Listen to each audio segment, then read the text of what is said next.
the mountain. Yeah.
I used to. I Thanks, used to. buddy. Yeah.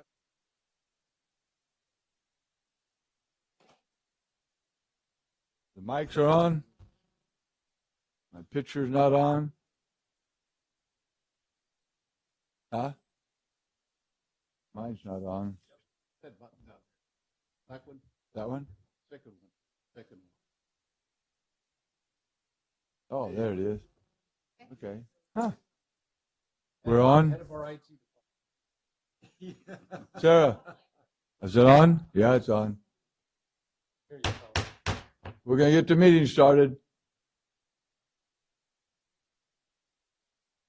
our CAO gets back in here.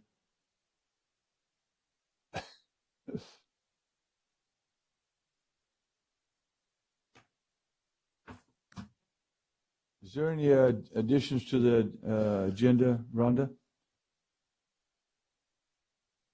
Okay, County Council, would you read in the closed session? Yes, Chairman. There are 3 items listed on closed session. However, there are no items to discuss under labor negotiations, item 2A, so I'll just read the 2 remaining items into the record for the Okay. board to consider. The first is conference with legal counsel, existing litigation pursuant to Government Code Section 54956.9, subsection D1. The case is Avila versus the State of California. The second item is conference with legal counsel, anticipated litigation pursuant to Government Code 54956.9, subsection D4, deciding whether to initiate litigation, and there's 1 case. Okay, is there any public comment on our closed items? Seeing none, we'll go into closed session.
We are ready to get to moving this morning. First of all, County Council, was any report out of the closed session this morning? No, Chairman, No, Chairman, there's no reportable action. However, there was Supervisor Rogers stated a conflict for one of the matters in closed session and left the closed session discussion, and I wanted that to be noted for the record. Okay. Thank you very much. Hey, any people, any supervisors or anybody want to open, close in memory of today?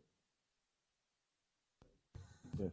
Yeah, Tim Leach passed away. Just wanted to open and close in his memory and remember the family.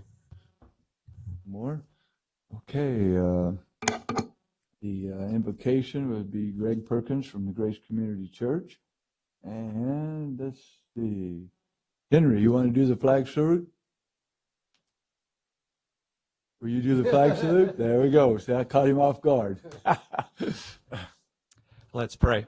Father, we thank you for this great day. We thank you for each supervisor, their assistants, and those here to participate in today's meeting and discussions. We ask that you would grant them wisdom as it pertains to each issue that is brought up and addressed, that what would be best for this county, community, town would be brought forth, that you would guide each person and everything that they have to say, that your perfect plan would be accomplished. And we ask this in Jesus' name. Amen. To the flag of the United States of America, to the republic for which it stands, one nation, under God, indivisible, liberty and justice for all.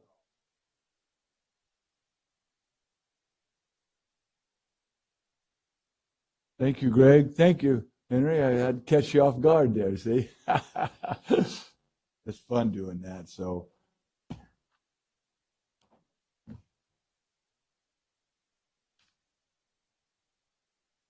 Okay, we are celebrating our 125th anniversary, 125th birthday of Madera County. We're honoring the past, embracing the present, and looking ahead to the future.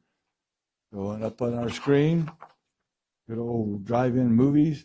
Originally, the El Rio Drive-In, the Madera Drive-In Movie Theater opened in 1948 on East Lincoln Avenue, where it still stands today.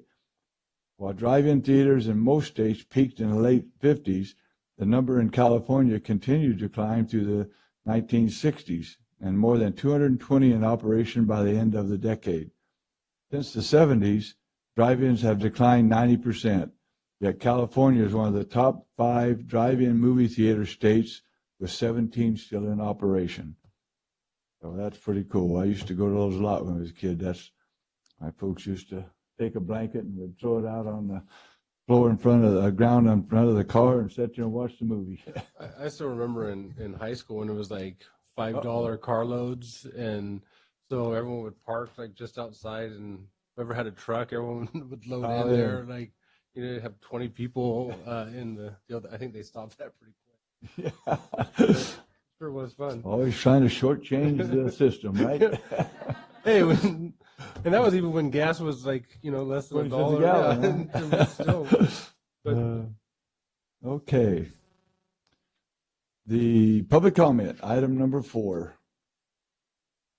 Public comment. The first 15 minutes of each regular session is set aside for members of the public to comment on any item within the jurisdiction of the board but not appearing on the agenda. Items presented under public comment may not be discussed or acted upon by the board at this time. For items appearing on the agenda, the public is invited to comment at the time the item is called for consideration by the board. Any person addressing the board under public comment will be limited to a 3-minute presentation to ensure that all interested parties have an opportunity to speak. Any handouts to the board must be submitted to the chief clerk of the board for distribution to the supervisors. Anyone addressing the board is asked to print their name clearly on the speaker sheet at the podium. Also, all persons addressing the board may state their name and county of residence for the record. Good morning, Mr. Chairman, members of the board. Maria Miranda with General Services. I'd like to introduce you to our newest project manager, Alejandra Maravilla. She is with us from Kitchell, and she'll be replacing Maritza, who has moved on to the high school project for MUSD. What was your last name? My name is Alejandra Maravilla, Oh, and I am extremely excited to work for the County of Madera. And this is the town I grew up in, so it's actually a privilege to come back and enhance my career here. Welcome home. welcome Thank you. home. Welcome to the best place to work in the state of California, Madera County. Right here. Thank So you. I look forward to it. we are too. So you got to, is she your boss? Kinda? But she's not too bad either, I'll tell you. It's been really nice. Good. We trained her right. Welcome, welcome, welcome. Any other public comment from the public? I just got one. I just wanted to thank all the voters in Madera County for showing up at our new system, one of 5 counties in the state that adopted this system, which in 2020, everybody will be doing it. I think we got one of the highest turnout rates in the state for the primary, so that's nice. And the final numbers will be out this Friday, I think Rebecca said, so we're waiting for that. And but thank you, Madera County, for getting up and do the thing you should be doing. Yeah, I think Becky said right now we're at 40% with still more to come in terms of Right. turnout. And last gubernatorial primary was like something like 32 to 36%, Right. something like that. So Yeah. that's So that's good to the see. new system must be working. Thank you, Becky Martinez. Yes, my aunt-in-law had said, "Oh, that well, we've been voting like that in Porterville forever." I go, "Oh no, you haven't." They actually do it in Nevada and Oregon, I think it is. So it's pretty cool. So good morning, Bill. Were you here for public comment? It's right now. You just hit it as close as you could get because it was just getting ready to shut her down. Good morning, Bill. Do not turn on, I guess it's on. Good morning, Mr. Chairman, members of the board, people of the audience, and citizens at home watching via the internet. Today, I am Bill Ritchie. I'm from Raymond, and as you know, I speak regarding advocacy for public safety. I followed the budget document in your hearings last week. I wanted to recognize what I feel is really good and important work for public safety in Madera County, particularly the fire department budget. And I just want to make sure everybody knows, understands, and appreciates that the new budget for the coming year is going to add firefighter positions and double up on some staffing that'll make the firefighters safer and provide more effective firefighting and EMS care to the public. You've lived up to your commitment by funding the reserve for the fire equipment, which has been a huge problem for the past years, and you're taking steps to correct that, as well as your effort in including another fire mechanic in the fire department, which I think as a citizen, it's going to be very important in getting the new fire equipment out on the street in service to the people, getting that equipment in use for what you intended it to be. As you know, there still remains some difficult challenges in terms of replacing or building stations, increasing staffing, resolving the issue with the aerial ladder in the mountains and getting that staffed. And I trust, and the public trusts, that you will devote the energy and your attention to those issues coming up in the coming year. So thank you very much.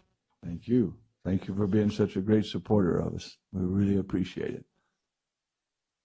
Okay, now I'm going to close public comment. Thank you. Item number 5. Consent calendar? Any questions from the board on the consent calendar? Any from the public? Seeing none, what's your pleasure? Max seconded. Did you push your button up there, Max? Call for the vote. Supervisor Rogers? Yes. Supervisor Rodriguez? Yes. Supervisor Poitras? Yes. Supervisor Frazier? Does he get another vote? No, I went Yes. Frazier. Yeah. Supervisor Frazier? Supervisor Wheeler? Yes, Vote passes 5-0. thank you. Item number 7.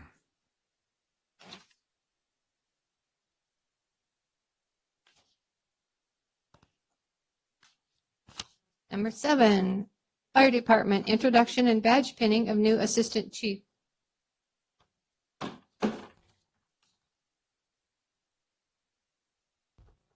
7A.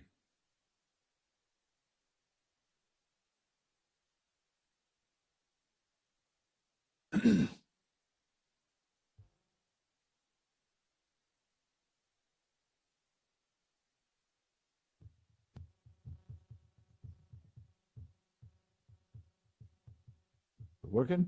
There you go.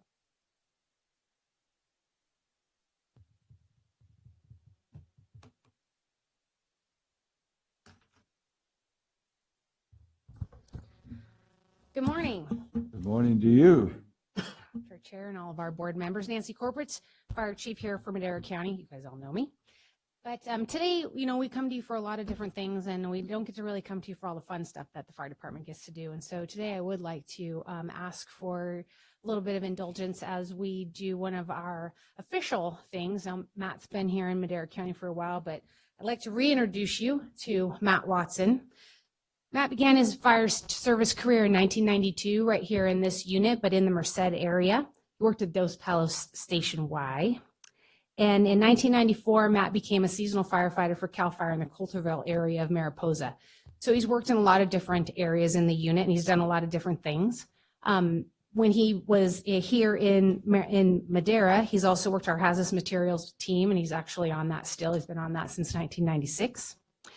When he promoted to fire apparatus engineer in 1999, also in this unit, so he went back to the Merced division for his time as an engineer. And then promoted while he was in his engineer's position. He's also worked in training and OES and fire prevention. That all helped him to promote to fire captain at our Station 81, one of our busy stations in the Merced area as well. So he likes his Merced time, but now that he's moved down here to Madera, that's the place to be. So That's a good one. that's right. But he's also worked the Coulterville station and I should say Coulterville Battalion, worked Hornitas and several of our B stations on the CAL FIRE side as a engineer. So when Matt got assigned to fire prevention in Mariposa, that's when I had the privilege of coming here to the unit. That was several years ago, and about 7 years ago. So in 2008, that's when I got the opportunity to work with Matt. Other than the time when he was at the academy, I had the opportunity to work with Matt here, and he did an excellent job for us in fire prevention in Mariposa.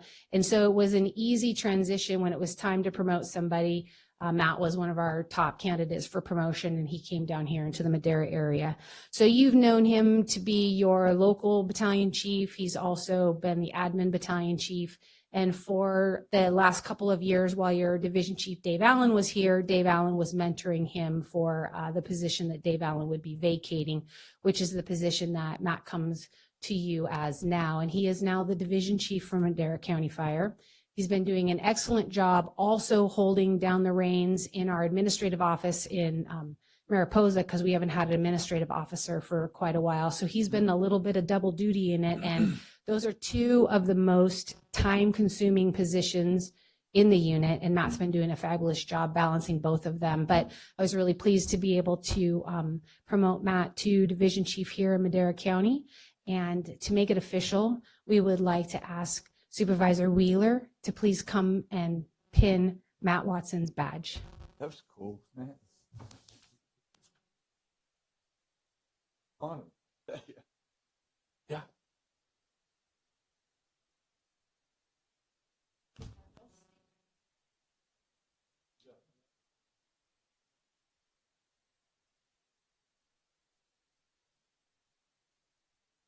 Oh, that's.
Thank you.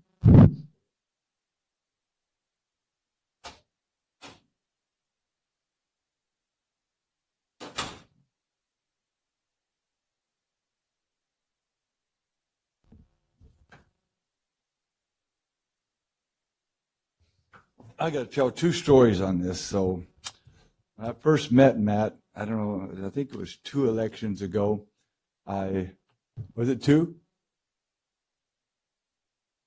That's right, yeah. I interviewed with the Cow Fire to be endorsed by him for the run, and they decided not to endorse anybody that year. And so I called Matt. Somebody said he was in charge of it. He was in Merced then. And I called him, and I had a knockdown drag out for 20 minutes on the phone. I was driving down 145, and I turned red. I was yelling so much. So the next morning, I had to call him and apologize because I was really out of place. And he accepted, and I think it just made our friendship just so great. I just can't tell you, because he knew that I was upset, and he accepted my apology, and I just appreciated that so much. And he does one hell of a job. That's all I'm going to tell you. And when Dave Allen left, first thing I did is I called Nancy, and I said, Nancy, whatever you do, don't bring another outsider here. We've had that happen before, and it hasn't been real great. And I said, she said, well, who do you suggest? And I said, Matt Watson. I said, he better be the one you pick, because he gets along with all the board. He works with all of us. He works with all the volunteer firemen, loved him. And I can't say that for every person we've had here since I've been elected, that our volunteers liked him that way. So welcome, Matt. I mean, it's just, it was an honor, and thank you for letting me pin that on. Proud to have him living in District 2. Yeah. Well, Oh, him and his wife. yeah. Great people. You ought to see his mom. Fighting over you. Yeah, you got to see his mom and Henry dance, man. Whew, man, they can get with it, boy. They even teach me some lessons. Okay, now we can move on to not greater things. That was the greatest thing right there. So good things. Item 7B. Thank you, guys. 7B, presentation of proclamation proclaiming June 15th as Elder Abuse Awareness Day in Madera County. Whereas each year, millions of vulnerable and older adults are victims of abuse, neglect, and exploitation, including physical, emotional, and sexual abuse, as well as neglect, abandonment, and financial exploitation. And whereas according to the national statistics, elder abuse is grossly underreported because vulnerable and older adults who are being abused find it very difficult to tell anyone due to shame and fear. And whereas in 2017, Madera County Adult Protective Service social workers on average responded to 57 cases of elder abuse per month. And whereas Madera County's vulnerable and older adults of all social, economic, racial, and ethnic backgrounds may be targets of abuse, neglect, or exploitation, which can occur in families, long-term care settings, and communities. And whereas protecting Madera County's vulnerable and older adults is a community responsibility, and all citizens are encouraged to learn to recognize and report suspected abuse, neglect, or exploitation to the Madera County Department of Social Services. Now therefore be it proclaimed that the Board of Supervisors of Madera County is hereby proclaimed June 15, 2018 as Elder Abuse Awareness Day in Madera County. Be it further proclaimed that the Board of Supervisors urges all citizens to work together to help protect elder adults from abuse, neglect, and exploitation, because it is imperative that we refuse to tolerate the indignity of elder abuse. Good morning, Supervisors, Good morning. Chairman Wheeler. I'm here to appreciate the day that you're proclaiming of elder abuse. I have brought with me some of the critical staff that provide these services. Heidi Sosena is the program manager over in-home supportive services, as well as our adult protective services. And Heidi has a few words, and also to introduce her team. Good I'd like morning. to introduce Sharon Diaz. She's my APS supervisor. She's training me still after 3 or 4 years together. She does a wonderful job. The rest of the team is very busy with our elder population.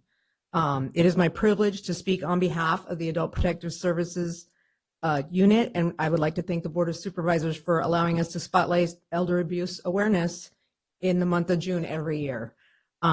We would also like to acknowledge and thank our law enforcement, Madera and Chowchilla PD, as well as the Sheriff's Department, for working with the APS social workers using minimal resources to find options for and creative solutions for this population.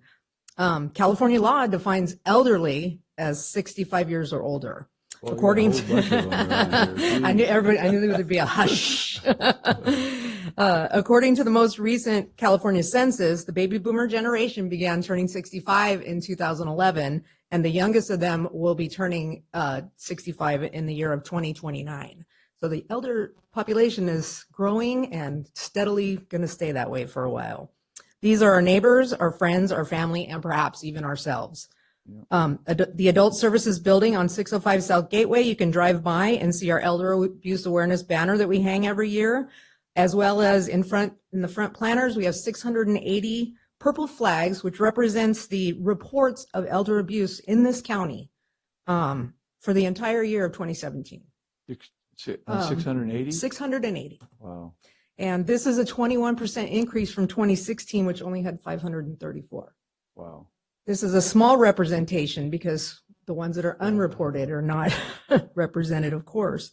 Potential members of Madera's own older citizens whom, after a lifetime of contributions to their families and this community, deserve to live free from injury and mistreatment, yet are somehow in harm's way.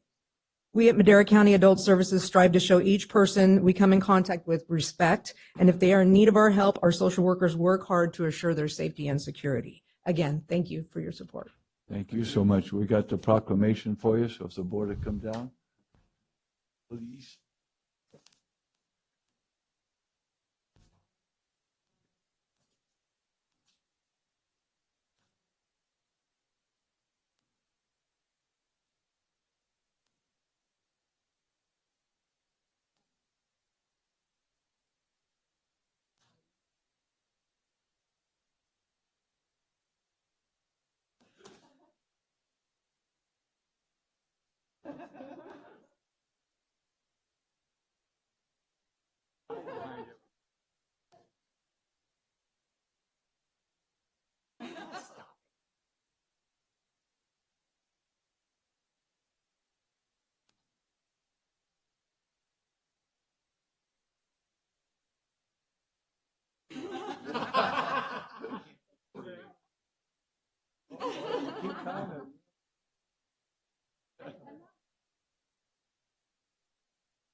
Item 7C. Mr. Chairman, I just had a. Yes. Oh, I'm sorry, I missed that. I'd just like to follow up on the elder abuse thing. One of the things I do, I've been in banking for quite a few years, and this is a huge, huge problem, elder abuse. There's a certain age that's a tipping point where older Americans, people that were totally financially responsible, totally in charge of everything, it would never be duped, start getting duped. I don't know what it is, but they start getting these things in the mail. Oh, I won the sweepstakes in South Dakota.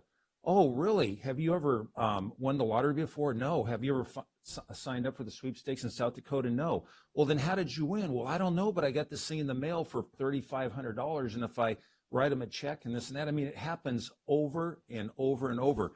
People in this community, you would not believe the people I know, you would know, who have lost tens of thousands of dollars from elder abuse, it's just amazing. So this is so serious. I encourage everybody here to not assume that their elderly parents or loved ones are okay financially. Never assume that. Be nosy, check into what they're doing, because you may think, oh, they've got all this money saved up. And then you go and check, they're cleared out. It happens so much. So be nosy, be pushy, check into their finances when they get to a certain place, because I'll tell you, it happens all the time. So You're so right. A very good friend of mine up there, it happened to her the last year and first this year, and they got her for almost every penny she had. Couldn't even make her car payment. Yeah, I was so sick, I just could not believe it. And I got her together with Jay Varney, and they're working on it, but it's not looking good. And really responsible person. It just breaks your heart when you see these greedy suckers do this. Who And would some do of them that are to their them? Yeah. family members too would do it to them. So Yeah, that's the worst. ugh. Take them out and take care of them, I tell you. 7E. 7C, Social Services Department, presentation of a proclamation proclaiming June 13, 2018 as a day of recognition for the Office of the Public Guardian, Public Administrator of Madera County. Whereas the staff of the Office of Public Guardian are highly trained, hardworking, dedicated professionals, and whereas the Office of the Public Guardian ensures the physical and financial safety of persons unable to manage their person or estate, and whereas the Public Administrator is charged with managing the estates of persons who die without a will or an ascribed executor of the estate, and whereas as of May 2018, the Office of the Public Guardian manages 273 cases to protect and care for members of our community who are unable to care for themselves. Now therefore be it proclaimed that the Board of Supervisors of Madera County does hereby proclaim June 13th as a day of recognition for the Office of the Public Guardian Public Administrator in Madera County and recognizes staff's accomplishments with a gesture of appreciation.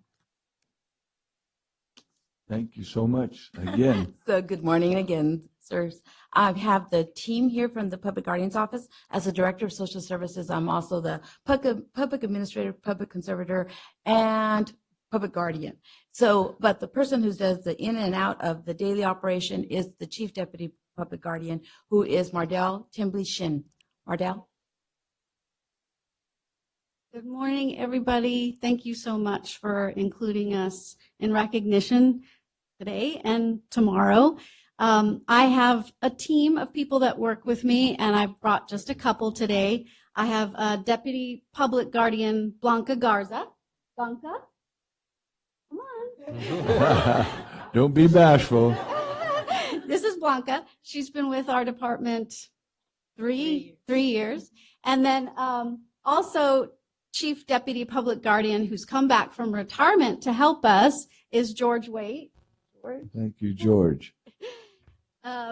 He's been with the department since 2010, went on retirement for a couple of years, and came back in September of 2017. We've been so honored to have him back. The clientele of the Public Guardian Public Administrator Office has been growing, so we've gained more properties that we're administering estates for. And we didn't have enough staff to manage all of the work. So we brought George back. He's been selling property. He's been doing an awesome job. So helping the community and also helping the county regain funds to help keep our office going and to protect the public from people stealing things from empty properties and so forth. Helping our families as well manage their loved ones' property. We also have a representative payee in our office who only manages clients' funds if they don't need to be conserved under a legal representative position. You can just have someone manage your finances through our office, and we have a representative payee, Jeanette Price, who's not with us today, but she does that for our office as well. Can't think of anything else. Don't forget nobody. Yeah, but thank you so much, everybody. We depend on the behavioral health department a lot to help manage our conservatorships for the mentally ill. And we also depend on our county council a lot. We go to court every week, several times a week. We have to represent clients in the criminal court as well as the civil court. And we depend on our county council a lot to help us with those legal issues. So we've been really fortunate to get assistance from other departments to help us with managing every detail of our clients' lives. So thank you so much for all of your help. Thank you. And Rob, like you said, this is one of those things that we really got to take care of those people because some of them take advantage of them. So we got another proclamation for you.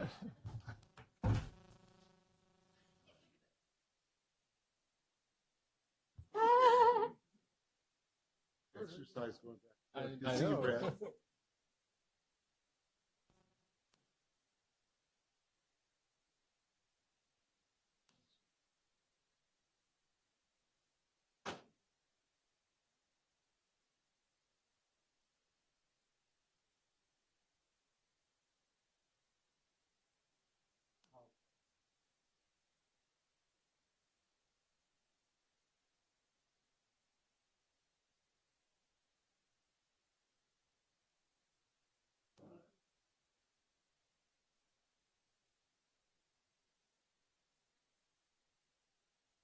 Thank you.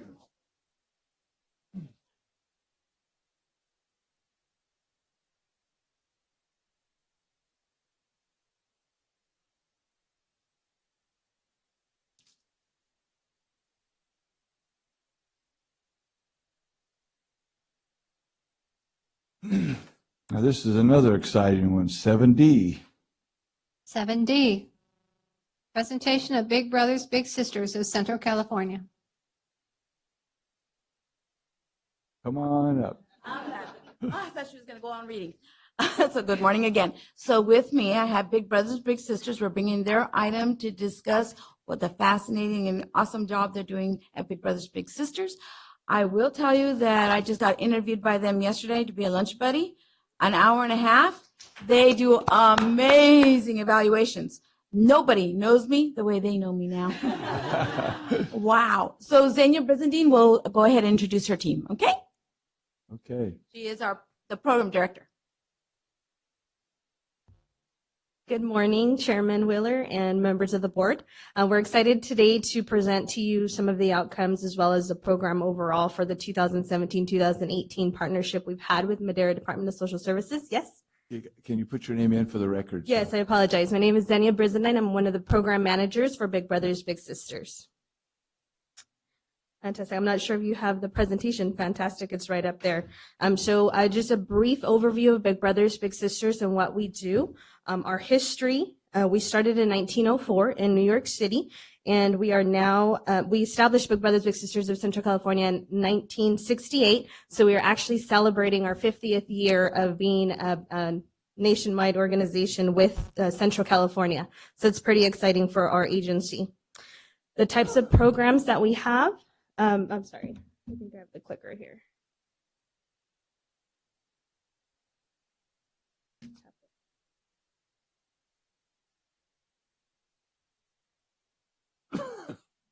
That's okay, I can just, oh, there we go. I'll do this for you. Okay, thank you. Look at me and I'll put. So we'll skip to the next, the programs that we have. We have our High School Bigs program, our community-based program, and our Lunch Buddies program. So we'll be, you can go to the next slide. We'll be going over the community-based and Lunch Buddies, as that is the partnership that we have with Department of Social Services. Our High School Bigs program, we do have a partnership with Madera Unified to provide that for the high school students and the elementary school students. So our community-based program, these are some of the matches. The community-based program is where an adult mentor will meet with the child 2 to 4 times a month between 2 to 4 hours. So they're taking the child out into the community. They can go grab an ice cream. They can go to the park, go bowling. It's really about having that positive role model, that one-on-one mentoring time where the child and the volunteer can build a strong, lasting relationship. And our Lunch Buddies program. So this is a program that was just spoken of that Deborah has applied to be a big 2. In every program, you do have to apply, and there is a volunteer interview. Child safety is our #1 top priority. As I know in Madera County, that's definitely something that's to highlight, because child safety, we cannot go wrong with making it our top priority. The Lunch Buddies program is where an adult mentor will meet with the child once a week during their lunchtime at their school site. The children are eating, the lunches are between 30 to 40 minutes. We have partnerships throughout the city of Madera as well as the county to have these programs. We currently have Lunch Buddies at Sierra Vista, Rose Elementary, Madera Ranchos, which is Webster Elementary. We also have, we're actually moving towards Chowchilla to be serving that city as well. The littles, they're between 6 to 14. The children that are in the program, they're in non-traditional households. They're eligible for free or reduced lunch. They can't have a parent that's incarcerated or previously incarcerated. They're referred by school personnel as well as Department of Social Services. With that, we have the referral process. This is what goes out to the Department of Social Services as well as school entities, and they're able to refer children, which we've had a close partnership with this contract in order to be able to serve more children in the county that do need the services. The benefits to the little, there's several benefits. As you can tell, take a minute to think about somebody that was there in your life, that was a mentor in your life. Just think about having someone positive in your life. So it truly makes a big difference, and those are just some of the benefits there. Some of the events that they get to partake in as part of the program. So we have our Spring Splash annual end of the year field trip. We're able to load up some buses from Madera and take them down to Wild Waters. Wild Waters actually closes down their park, their facility, just for Big Brothers Big Sisters. So they're able to meet students from Fresno County, from Tulare County, from Kings, from other counties, to where they're able to get involved and say, hey, you're doing the same thing I am. You're a little just like me. You're a big just like me. Things like that. Oh, sorry, it's okay. Our Bowl for Kids' Sake is actually a community event where agencies or communities raise money to bowl for kids' sake. There's also sponsorships for Bigs and Littles, so Bigs and Littles are able to come out and bowl and have a great time. Our soccer clinic is actually open to all of the community of Madera County. We have an Ochre soccer clinic and a Madera youth soccer clinic. So each year they're able to come out, have a fun one-day event for the kids. They have a free t-shirt, free lunch, and enjoy a great time out there playing some soccer and learning some new skills. Our holiday parties. So each year in December, all of the students in the program, all of the littles will receive a toy, as well as participate in a holiday party where they usually we have panda or something fun for them to eat. They have activities. They're able to bond and connect with their big as well as their parents. This is an event that is open to all of the families. Excuse me. So excuse me. So their siblings also receive a toy during this event. The children that are waiting. So unfortunately, not every child in our program is matched. As many of you can testify, there's children out here that do need the services. We are still continuously actively looking for mentors. However, the children that are on the wait list, we do want to keep them involved and engaged. They're invited to all of our summer events, as well as we try to bring them out and let them know, hey, you're still part of our agency. We're still looking for someone to come and hang out with you and be part to be a big to you.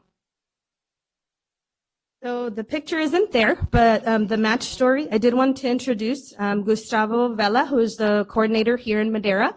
He works closely with the families, the bigs and littles, in interviewing them, assessing them, and getting them ready to be matched. So he'll be sharing a little bit about the match that we have as part of the contract. Board supervisors. Sorry, the picture is not there. It was the cutest thing ever. But yeah, so I just wanted to highlight one of our matches. One of the volunteers actually works for probation, so she is and she is part of our Bigs in Blue program. But she works with a child that is served through this partnership that we have with social services. She is working with a child that is 6 years old, and she's able to be that mother figure. Though she is with a guardian, she's able to provide just extra support for the child. According to school staff, since being matched, I'm sorry, I didn't mention how long they've been matched. They've been matched for 1 year and 4 months. The commitment for a big brother or big sister in this program is only 1 year. She's already surpassed that and wants to continue as long as she can. So again, according to the school staff, the little has improved in grades as well as behavior. Behavior was his biggest issue. And now during their lunch meetings, they're able to talk, hang out, work on positive communication. The big mentioned that during their lunchtime, they don't just hang out together. They occasionally invite other of his friends to participate, and she's able to observe and just redirect and kind of just work with all of them as a group to improve behavior in class and just overall behavior. At home, the guardian has mentioned that the little has improved overall. Out of the siblings in the home, he's improved the most and just been able to, again, use that positive communication.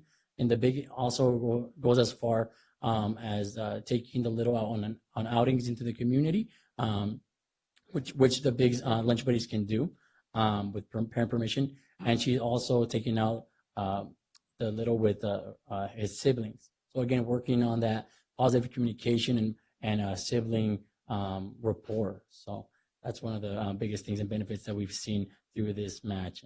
And I'll email you guys the picture if you guys want to see. But it is the cutest thing, and that's one of our biggest improvements in our matches through this partnership. I think Supervisor Frazier's got a statement or a question right now. Or? It's good. Yeah, more thank you for what you do. I mean, this is I know how raising kids, even with all the support systems in place, it's still hard for kids to grow up, but to not have anybody to go and talk to, and the world's a confusing place, and for these kids to be able to go and talk to somebody I just appreciate you matching all of them up. My heart goes out to the kids that can't get that. And I think, just this morning, just with everything that we've looked at, from elder abuse all the way to kids, you measure your community on how you take care of those that can't take care of themselves. And we're running the gamut. I just appreciate all you guys do at DSS and with Big Brothers Big Sisters and elder abuse and public guardian, and that's what we're here for, is to make sure that we fill those needs. And I just thank you. I think they got a little more to go yet, right? So to conclude the presentation, our partnership with Madera Department of Social Services has been going on for 4 years. We just want to thank the board. We want to thank Department of Social Services and their staff for continuing to support our program, for continuing to support the youth in the community, and just for continuing to support Big Brothers Big Sisters. Thank you. So I just want to say something. They look for people to donate to, and they got True Value Hardware, the Bryant family up in Oakhurst, and they've been the last 3 years has donated $20,000 to support the program up there. So they do it at Yosemite High and Oakhurst Grammar School, and they invited me to their year celebration a couple of weeks ago, and these kids are so amazing, you cannot believe. And the awards they get for helping the other kids, and also the little kids that they helped got some awards. And it was it's such a joyful day. You can't even believe it.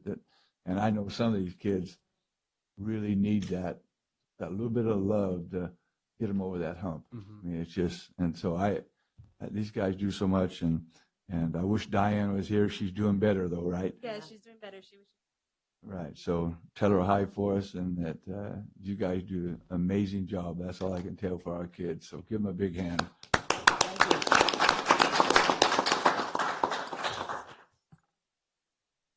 Okay, 7E. 7E, County Clerk Recorder Department, new voting system. 1, discussion and consideration of authorizing the County Clerk Recorder to execute an agreement with Dominion Voting Systems for the purchase of a new voting system. 2, consideration of approval of transfer of appropriations 17-138 in the amount of $290,000 derived from the County Clerk Recorder's special departmental expenses, professional and specialized in elections special departmental expenses, to elections fixed assets equipment. Good morning. Good morning. Rebecca Martinez, Clerk Recorder, Registrar of Voters. Unfortunately, I'm having to come back to you for the same item, essentially. In 2017, I had asked this board to enter into a lease to lease the Dominion voting system equipment. And I found out after that the state would not allow me to use the voter modernization money, which is about $183,000, and then $399,000 of Help America Vote Act money that I had saved specifically for a voting system. And so now we're coming to you and asking for authorization to execute the purchase agreement as opposed to a lease. What if we say no?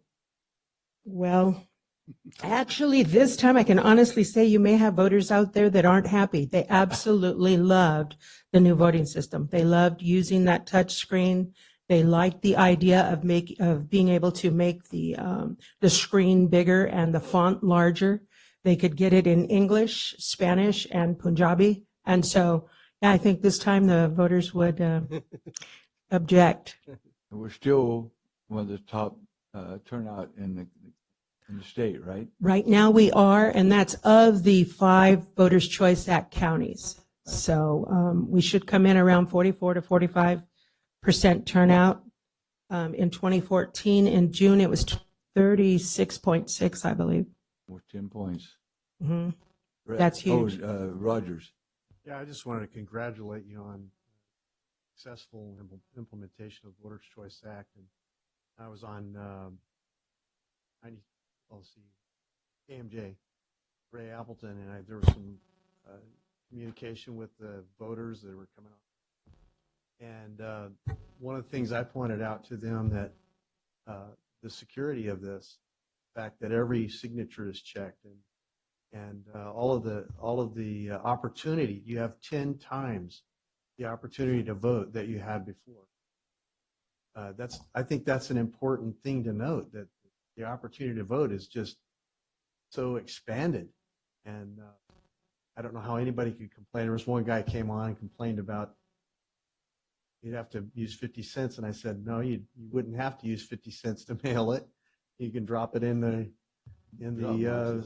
drop boxes or take it in person or whatever. It doesn't matter. So anyway, congratulations. Thank you. I Very well appreciate implemented. I appreciate that. And to Justin White as well. You both did Right. a fantastic job of informing the community, and it was just a smooth process. I do have to say, there were quite a few people that put postage on their ballot envelopes that went into the drop box. So, and then Did you steam those off so you can reuse those stamps? we did, yeah, we steamed them off. I'm trying to help the county out. So we count them up and deduct it from the 290,000 and see what we got. Exactly. But funny story, real quick. So we know that there are a lot of people out in our community who believe that we don't check all of the signatures on those ballots. And we do. We're bound by law to do it, and we do it. It's very time consuming and labor intensive, but we have to do it. We don't have a choice. But we had a woman who called our office and basically said, "You caught me." And so we said, "Well, we caught you doing what exactly?" And she said, "Well, I signed my son's ballot because he wasn't here." She said, "And you caught me. You sent me a letter saying that his signature did not match."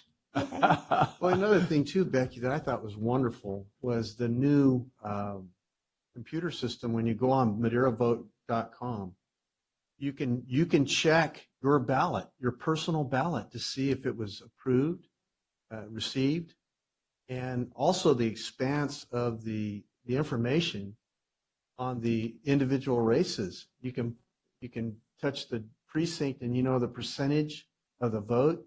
It's just unbelievable, the amount of knowledge that you've provided to the public. We put out an all-out effort. We knew that all eyes were going to be upon us, and so we really had to beef up our game, and I think we did that. Are there things that we can improve on? Absolutely. We know what a lot of those are.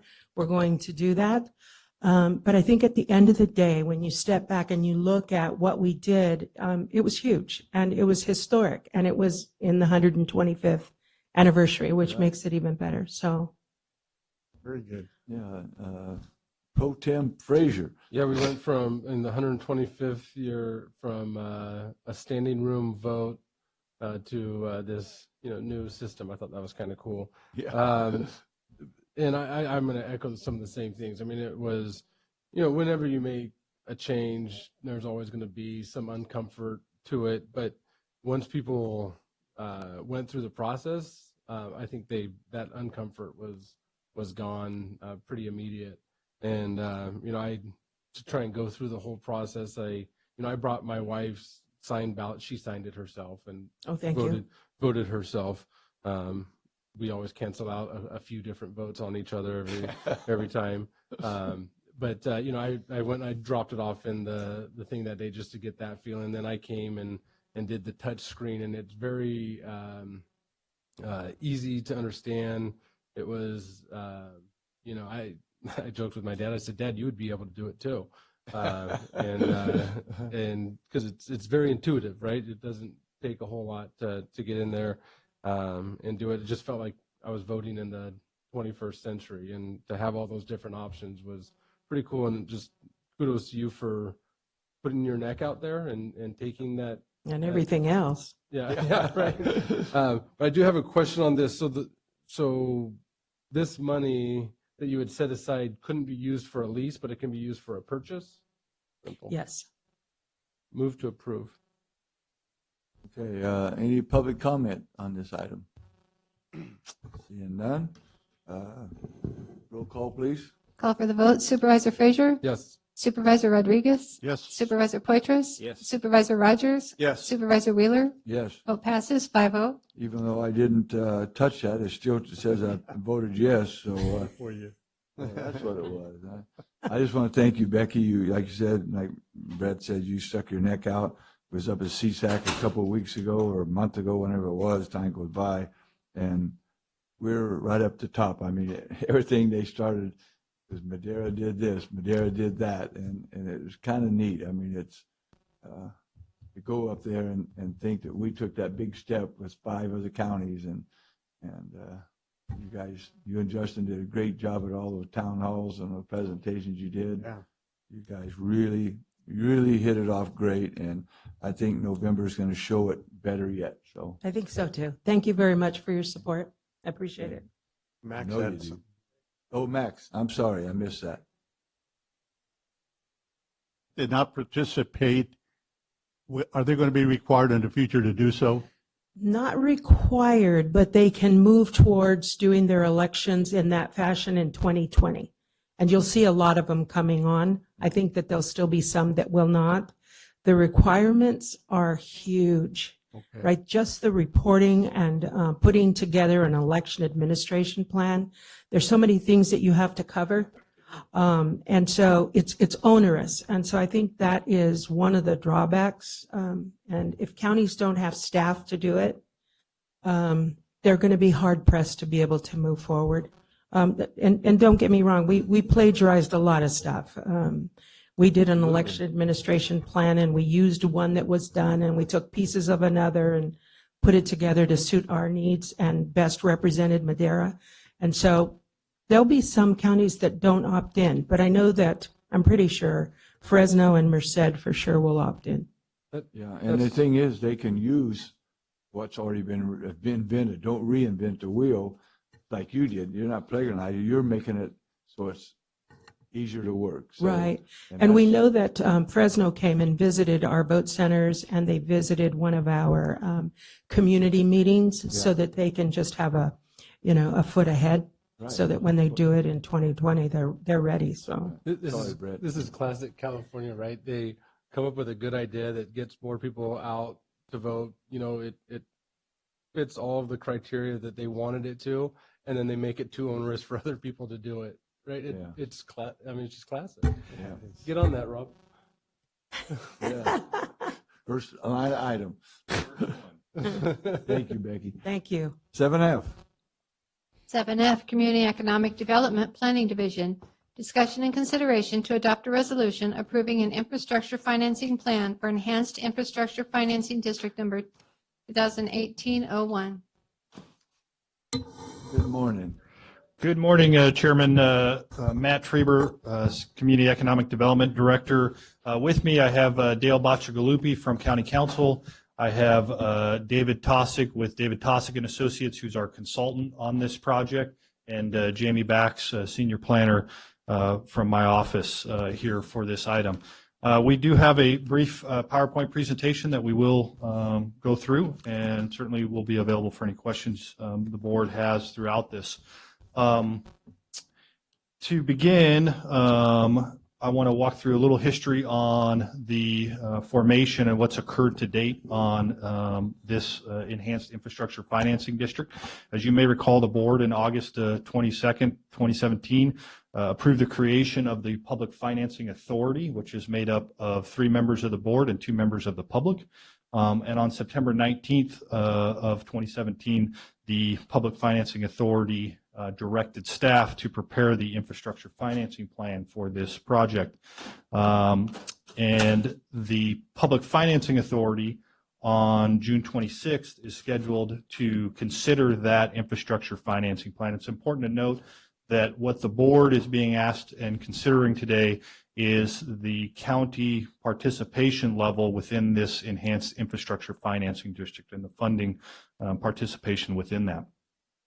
And there's a requirement in the government code that requires the Board of Supervisors to adopt a resolution prior to the infrastructure financing plan being approved. Yeah, and we do have two separate items. This is the first one, and we'll roll through what improvements are included within this infrastructure, within the infrastructure financing plan for the Tesoro Viejo EIFD. The primary project is funding for State Route 41 between Avenue 12 and Avenue 15, as well as a regional sports complex. It is important to note, and I point out it's in the resolution before you. It'll be in the resolution before the Public Financing Authority Board as well.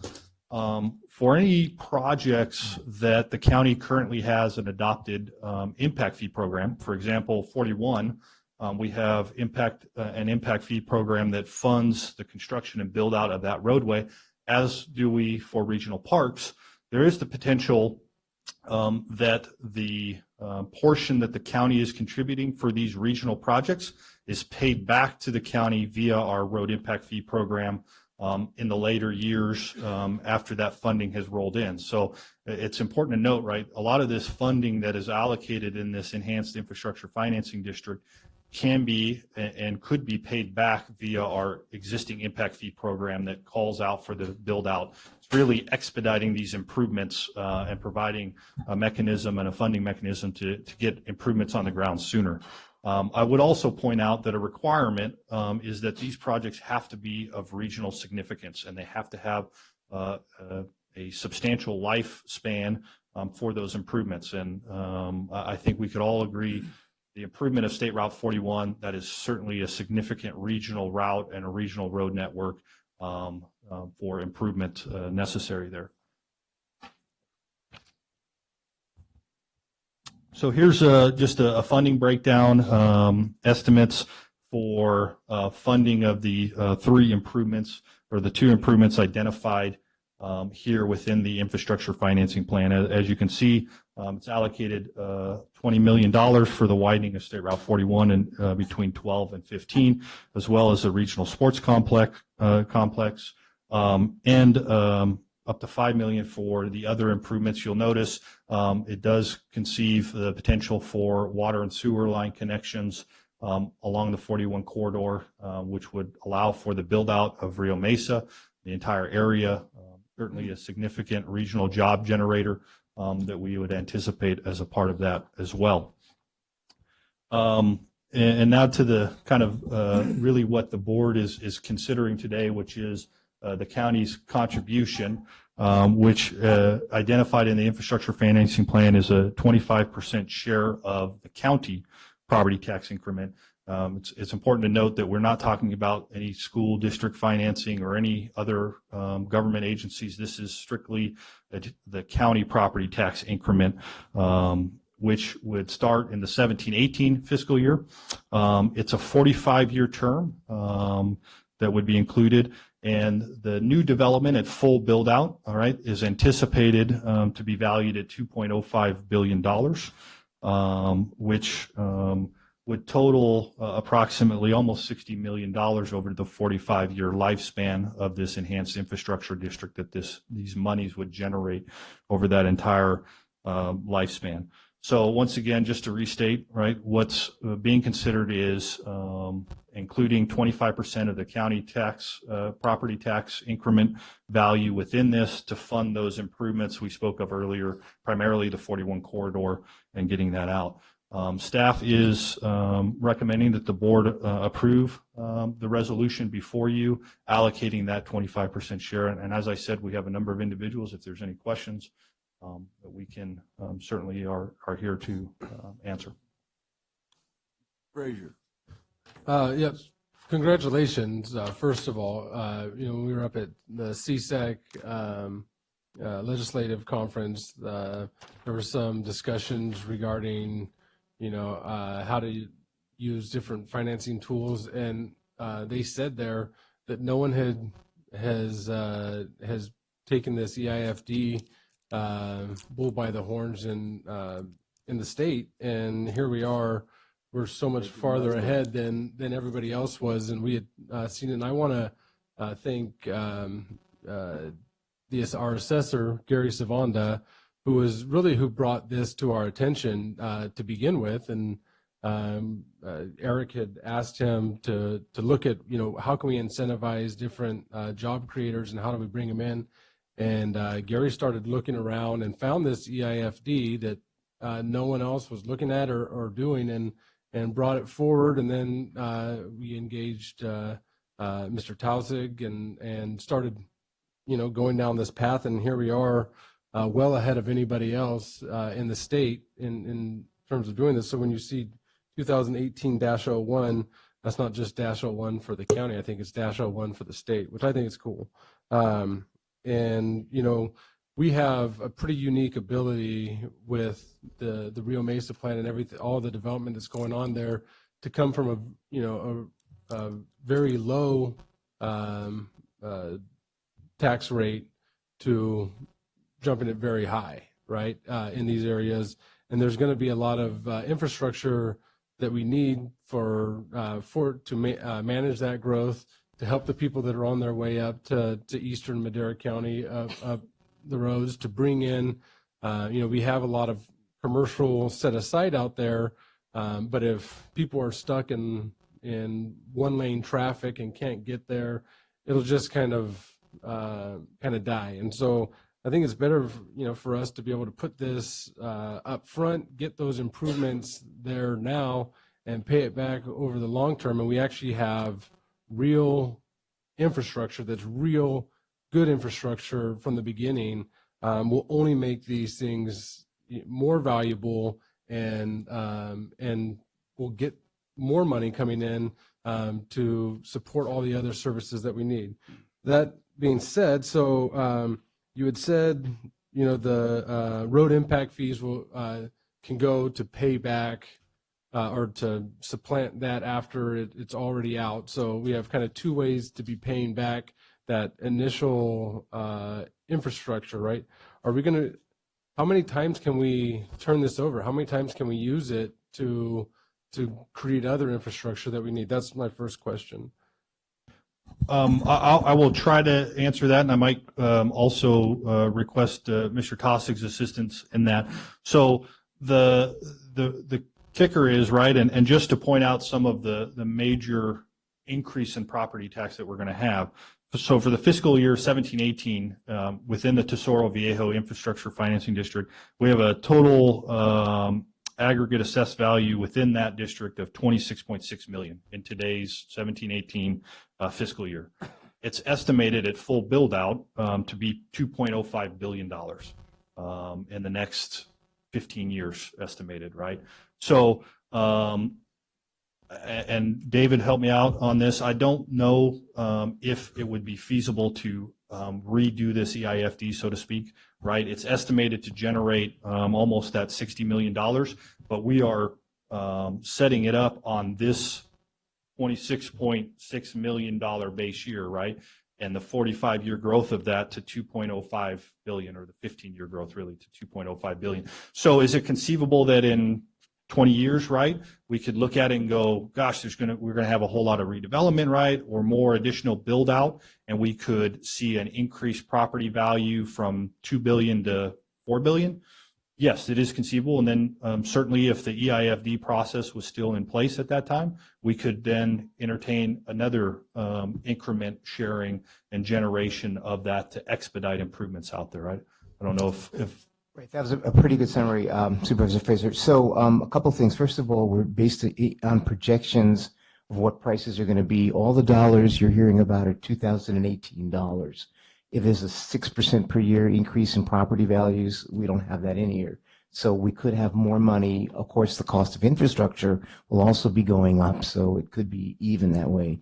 Bottom line is, in order to get the money sooner, we're intending to sell bonds as we generate increment. We expect there to be about $16 million worth of bond funding, probably over the next 7 to 10 years, to reimburse the county, number one. And then number two, there's additional taxes that come through that are basically security for the bondholders, that if taxes are paid the way they're supposed to be, will also be available to the county. That's about another $12 million. So basically, we're going to be getting $16 million over the next 7 to 10 years, and then $12 million spread out over the 45 years. That's all in 2018 dollars. If there's tremendous inflation, that's great. but I have to say, my experience, and I've been doing this for a while, construction costs go up as fast as property values. It goes the same. So it's a trade-off. I apologize. If I could just interject briefly, I want to make sure that the board understands and the public who's listening and clear. When we're talking of bonding, right, it's very important to note that the bonds would be based off the increment. The general fund is not pledging anything towards those bonds. The county is not on the hook for that. And I think Mr. Tosick could certainly speak better and would tell you that they're not as marketable as those typical types of bonds, because the bondholders, right, they have simply the increment. And if that increment doesn't occur, right, it's important to note the general fund is not on the hook for any of this, nor is the county, right? The county's not borrowing that money. It's the increment that's using to do those bonds. Yeah, that was absolutely correct. Yeah, I can take up my second one then. Question? This is this will be my last one. So for that increment that's coming in, right, that would have been going to the general fund otherwise. Do we have enough that's coming in the increment, because we're not taking all of the increment?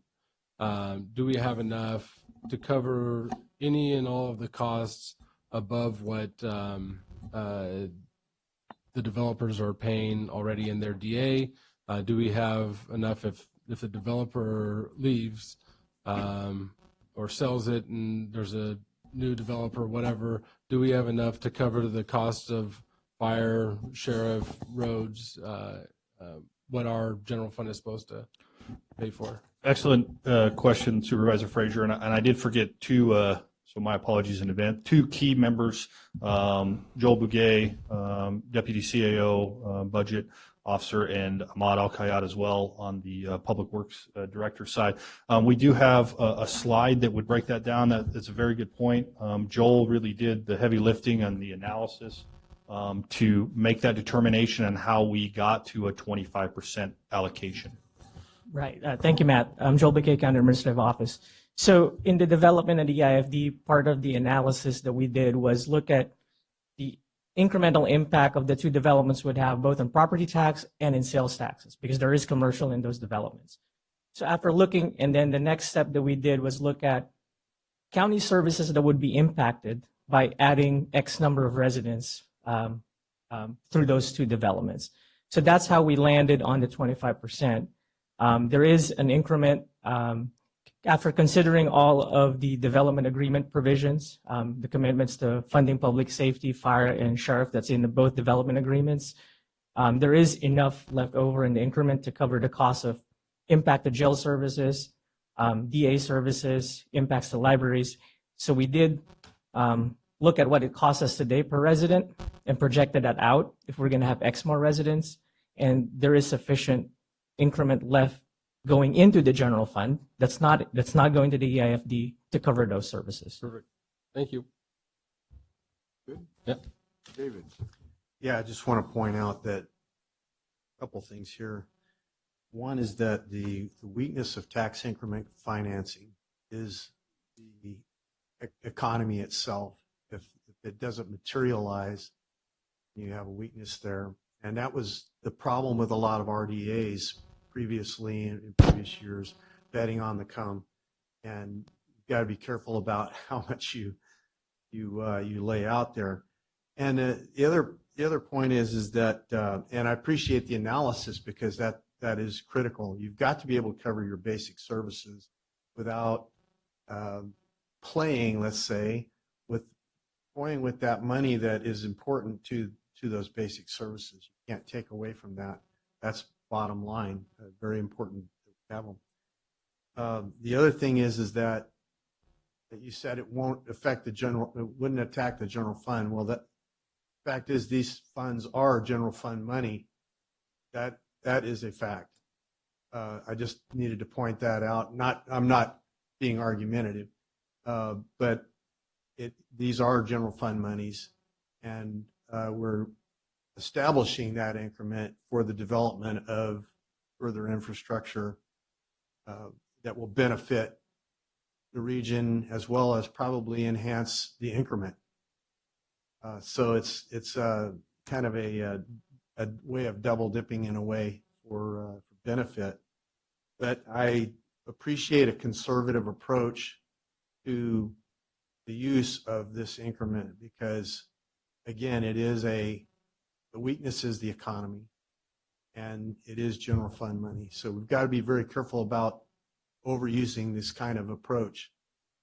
That is a caution to staff and to all of us, I think. Excellent point, Supervisor. And I just want to highlight again that, from my standpoint as your planning director and looking at this, it's important, yes, without a doubt, this is general fund monies. And one of the key aspects, though, that was pointed out is that all of this money can flow back to the general fund. So the $20 million for 41, that will flow back, and the potential is there to flow back through our fee program. Good. So to be That's a made good whole, point. to be made whole on the back end. So it's really. I think to clarify to any penalty that might come as a result of the tax increment not arriving doesn't affect the current general fund. It's simply based on what we've set aside as the increment. That's the point you were making earlier. Not that it's not general fund. I think that's what clarification I wanted. Absolutely. More from the board. Any public comment? Bill.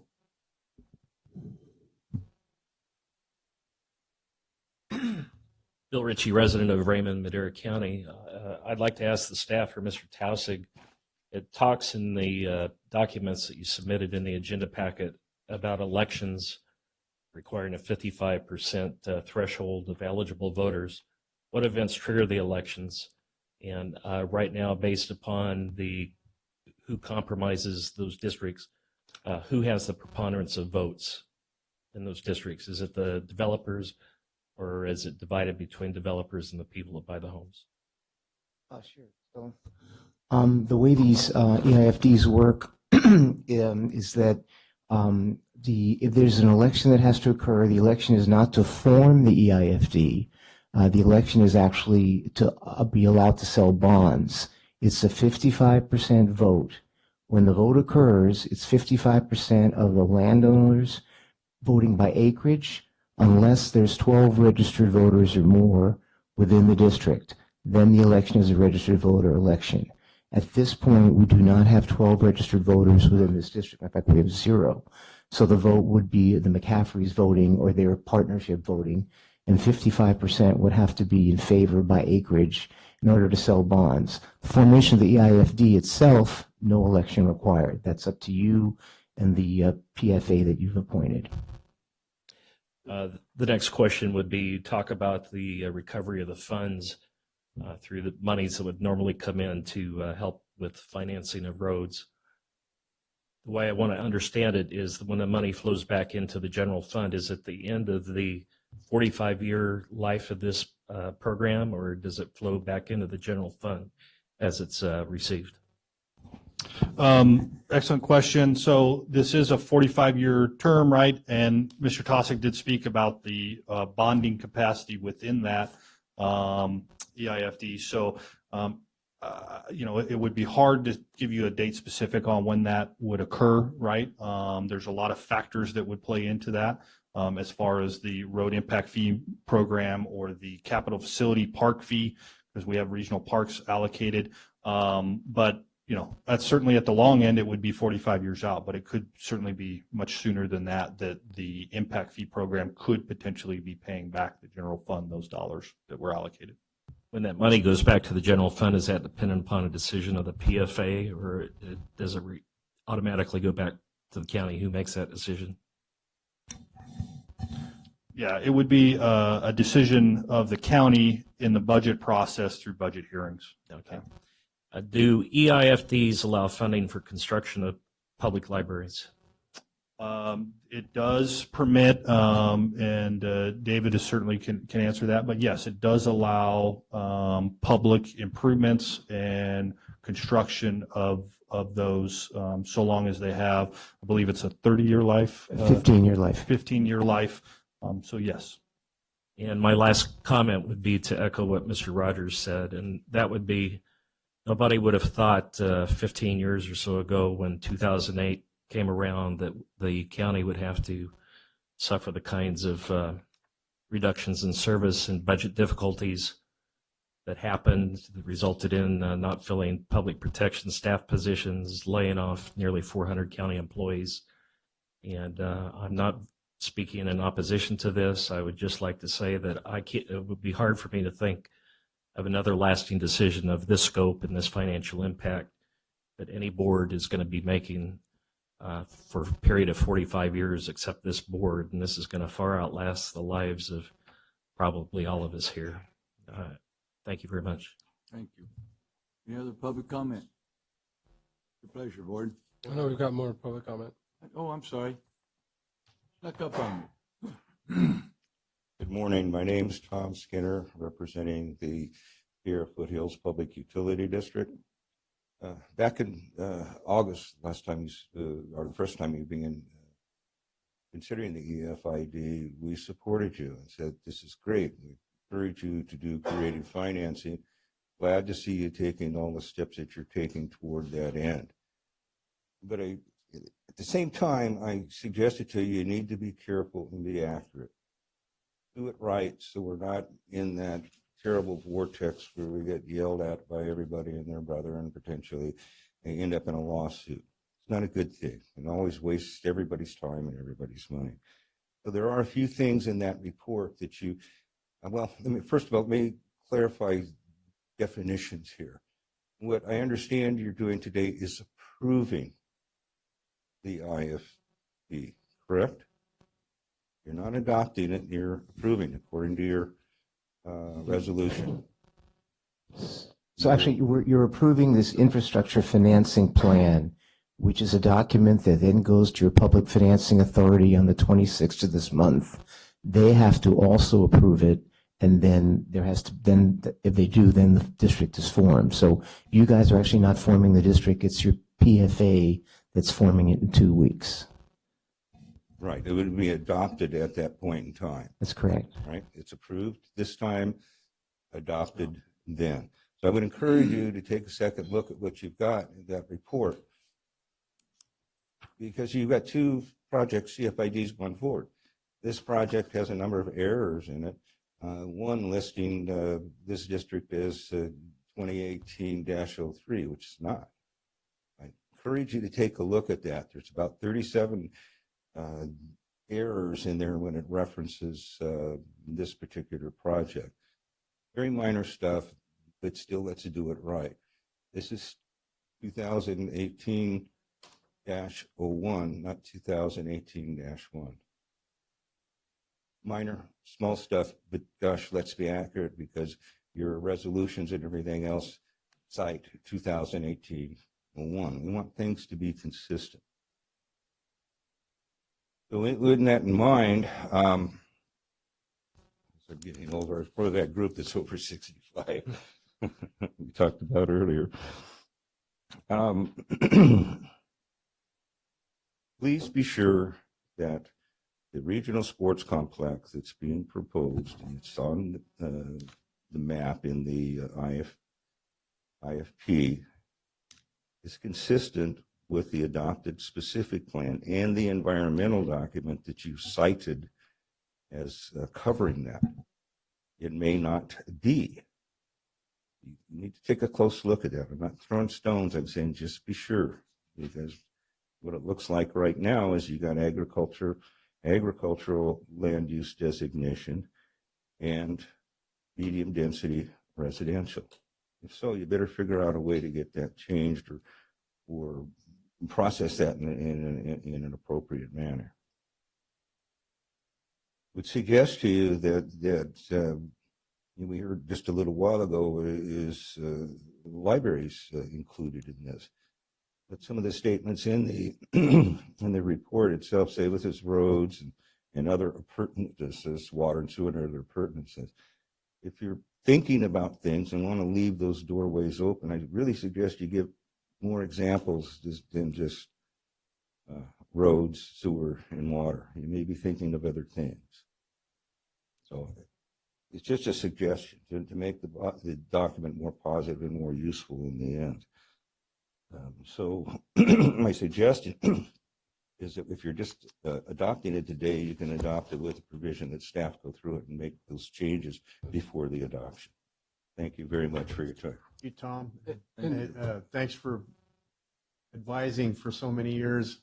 Tom and I spent a lot of time at the city of Chowchilla together as our planner, so I appreciate his advice. Well, and it's always good to have a different set of eyes. If you have a list of those 37 just small ones, it's always nice so that they're not looking for them. If you could send that over, that'd be great. But again, I'm not throwing stones at the staff. They did a wonderful job. This is a lot of work in such a short time. I just, again, want to be helpful, make sure that we're going down a solid path, not causing ourselves problems. Yeah. Thank you, Tom. Any other public comment? It's your pleasure, board. I move to approve item 7F, and as we ferret out some of those minor ones to have those changes made, and it'll be coming Look forward. at them anyway. Yeah. That is correct. We do use 01 and 1 interchangeably throughout there, and there is a typo in the board letter that did reference the next infrastructure financing plan 03 and the fiscal impact. So my apologies. And also, like with any of these projects, just because there is a funding mechanism, like say for the regional sports complex, if it's not consistent with the plan, they still have to go through all the steps to make that project a reality. Is that correct? So they would have to rezone it if it's not zoned for it. This isn't approving a regional sports complex. It's approving a funding mechanism, right? That is correct. Yes, and it's clear in the backup, right? Any changes like that would have to occur certainly before any funding happened as a part of that. And we wanted to make sure that the plans were very specific, right? We don't want to have a lot of wide open. That way, if we have amendments, right, there's a public process, a public hearing, goes back to the PFA board and your board for consideration of any amendments to those projects Right. identified. And if we there. made all the projects, if it made it so wide, then you arguably a developer could just go and change whatever they wanted to and say, I'm using that money, but without a public process. So to limit it is better, so that there has to be that public process to come back. Certainly, yeah. Provides more Your restrictions. motion is to approve with those little bit of changes. Yes. Okay, we need a second now. I'll second. Okay, we got a second. Now, Rogers. Yeah, I want to clarify something too, that in the process of financing, just because we've established an increment, an amount that's usable, doesn't mean we will use that entire increment. That is correct. And it is not, doesn't encumber that entire increment. It only, well, wait a minute, it would too. It would encumber that entire increment for even a smaller amount and to pay that back. So, yeah. Okay. I just wanted to clarify that and make sure I'm thinking right. I'm processing this while I'm talking somewhat. Okay, we got a motion and a second. Roll call, please. Call for the vote. Supervisor Frazier? Yes. Supervisor Poitras? Yes. Supervisor Rodriguez? Supervisor Rogers? Yes. Supervisor Wheeler? Yes. Vote passes 5-0. Okay. Now 7G. 7G, Community Economic Development Planning Division. Discussion and consideration to adopt a resolution approving the infrastructure financing plan for Enhanced Infrastructure Financing District number 2018-03. Thank you, Mr. Chairman. I'll save the introductions all over again, and we'll briefly kind of go through. This is 2018-03 public infrastructure financing plan. This was begun in March 27th of 18. April 24th of 2018 was when the PFA board met and directed us to prepare this infrastructure financing plan. We'll hit the high notes. This, similar in a lot of ways to the previous one, in that the majority of the funding is for Highway 41 from Avenue 10 and a half up to Avenue 12. the improvement of that, as well as improvements on the business Route 41 corridor and Avenue 12 corridor, and as well as a potential regional sports center as well in that. Here, again, is just a breakdown on the dollar amounts that are identified for funding within the infrastructure financing plan. $20 million for 41, 10 for business route 41, 10 million for Avenue 12, and potential 12 million for the sports center park as well. Very similar, although this does have a larger increment value. We have more homes within the Riverstone development, more acreage, so it does generate, as you can see, a total assessed value of $2.36 billion upon build out.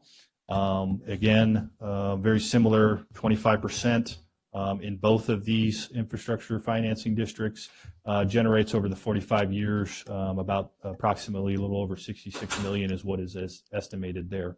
It is to note, I would say both this and the previous one, and it's noted here as it was on the other one, 45-year, there is a max and a cap to the percentage that's allocated, 25, and the dollar amount that is allocated as well is capped within both of those documents. With that, in short, we are recommending that the board approve the IFP today. Very similar, like I said, those road improvements, Avenue 12, Highway 41, all could be paid back via the impact fee program as well as a regional sports center if one is constructed within the development. Rogers? Yeah, another conceptual idea is to continue to approach the federal government on the idea that 41 is a federal corridor. It should be a federal corridor because it is a road to Yosemite National Park. I know on Avenue 26 we received a federal grant because that the Eastman Lake is a Corps of Engineers project, so we were able to get a grant to construct and build out complete the improvements on Avenue 26 all the way to Eastman Lake based on that concept. This is really no different when you look at it conceptually. We need to continue to force that issue a little bit with the federal government. Yeah, with the feds. And do we have the same breakdown, Joel, on the that we had with the other as far as the structure of the necessary financing for public needs on public safety? Yes, yes, Supervisor. Both EIFDs, the percentage is the same, it's 25%. We did the same analysis on both.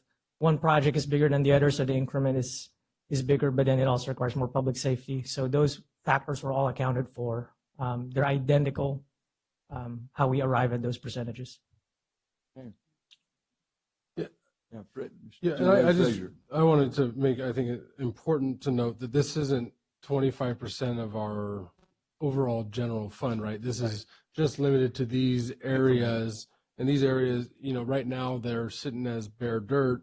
So if the economy drops off, the other ones don't build, you can't get increment from something that hasn't been built. So as long as we don't get, you know, over our skis too much in terms of bonding and you know, having a conservative bond plan where we're you know, we have to have a certain amount of increment, you know, because bond companies aren't even going to look at this until you're able to prove that there's quite a few homes and businesses that are popping out of the ground.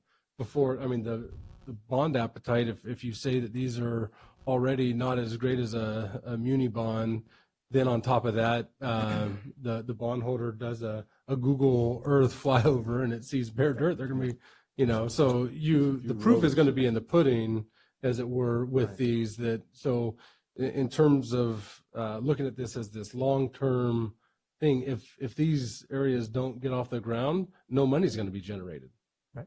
And Supervisor Frazier and Mr. Towsig can confirm this for us. The fact that if the bonds were issued, there are coverage requirements from the increment. I believe it's 125%. Exactly right. Right. So that allows you, that's your primary cushion for any dips in the projected increment on top of us not committing 100% of the increment. And I want to commend staff too, because, you know, this is treading into this. It could be easy to say, well, let's use it all. And staff has been extremely staunch about taking a stand and saying, this is where our comfort level is at this 25% because of our analysis, and not just allowing it to get bigger. Because I mean, it'd be great to look at it and say, oh, look at all this money we can get, all these things that we can do. But if we can't truly afford them outside of this 25%. And I just want to commend staff for really drawing a line in the sand, and then focusing on both of these IFPs that we have in front of us are really focused on regional amenities that everybody uses, not just the developments, as well as things that will increase either tourism through sports tourism, or job creation that will not only help our increment, but will help our sales tax generation, should really help the whole thing. So this is really an investment that we're putting into infrastructure that we can get an ROI on. And I just appreciate staff, you know, drawing those lines in the sand and really focusing on what's important to the county, versus, you know, what's important to the developments. And so I think you should be commended on that. Supervisor Rogers. Yeah, that's a great point, Supervisor Frazier. And the widening of 41 is a public safety issue as well. I think that's noted. The key word here is increment. I think a lot of people will immediately go to the thought 25% of your property tax. Well, it's not the total 25% of the property tax. It is the 25% of the increment. The increment is the increased value that is going to be brought to the rolls as a result of value added. It's a value added type program through natural economic forces. And so I think that's an important thing to understand, that word there, increment, and that's what we're dealing with here in this financing package, and that we're not going to be on the hook to go to the general fund from that increment to pay for the bonds on that increment. That's an important thing, and that we're not going to rob from existing need for public safety, even if the economics drop, to take care of that issue. Okay. If I may just add one clarification note for the public, I think that is paramount importance. This does not raise anybody's tax rate within either one of these districts. It does not have any impact or effect whatsoever on that. I want to make sure that's To current abundantly or clear. future. Great point. To current or future, absolutely. Another thing too is that these bonds, you can go out to bond. You have people that are willing to purchase them based on the idea that they're going to get a return. So they're the ones taking the risk on the bond, and that's another point as well. Okay. Move to approve. Second. Got a second. Public comment. Any public comment on this one? Being none, roll call, please. Call for the vote. Supervisor Frazier? Yes. Supervisor Poitras? Yes. Supervisor Rodriguez? Supervisor Rogers? Yes. Supervisor Wheeler? Yes. Vote passes 5-0. Okay, now we're a little over the public hearing time, but we're going to go back to item number 6A, do the public hearing.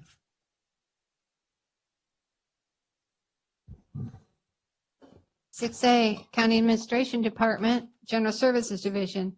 Purchase of real property at APN 049-219-013 for Madera County Library and Sheriff's Office. 1, discussion and consideration to adopt a resolution approving a purchase agreement with Hersco LLC in the amount of $1,600,000 for purchase of real property located at APN 049-219-013 for the Madera County Library Department and Sheriff's Office substation, and authorizing the county administrative officer to sign purchase agreement and any related documents. 2, discussion and consideration of approval of receipt of unanticipated revenue, number 17092, in the amount of $978,407. 3, discussion and consideration of approval of transfer of appropriations, number 17-092, in the amount of $621,539. 4, discussion and consideration of approval of receipt of unanticipated revenue, number 17-098, in the total amount of $1,600,000. 5, discussion and consideration of approval of transfer appropriations, number 17-141, in the amount of $130,000. And 6, discussion and consideration of approval of receipt of unanticipated revenue, number 17-142, in the amount of $130,000. Good morning, Mr. Chairman, members of the board. Maria Miranda with General Services. I am here with Patrick, our county librarian, as well as Jorge, our project manager for this specific project. Before your board for consideration today is a property purchase of 2.95 acres in the Ranchos for a new permanent Ranchos library location and sheriff substation. We want to back away from them. They're better now. Popping. Yeah. The current Ranchos branch library is located off Avenue 12 and Maywood Street. The 3,300 square foot building has 3 storefronts.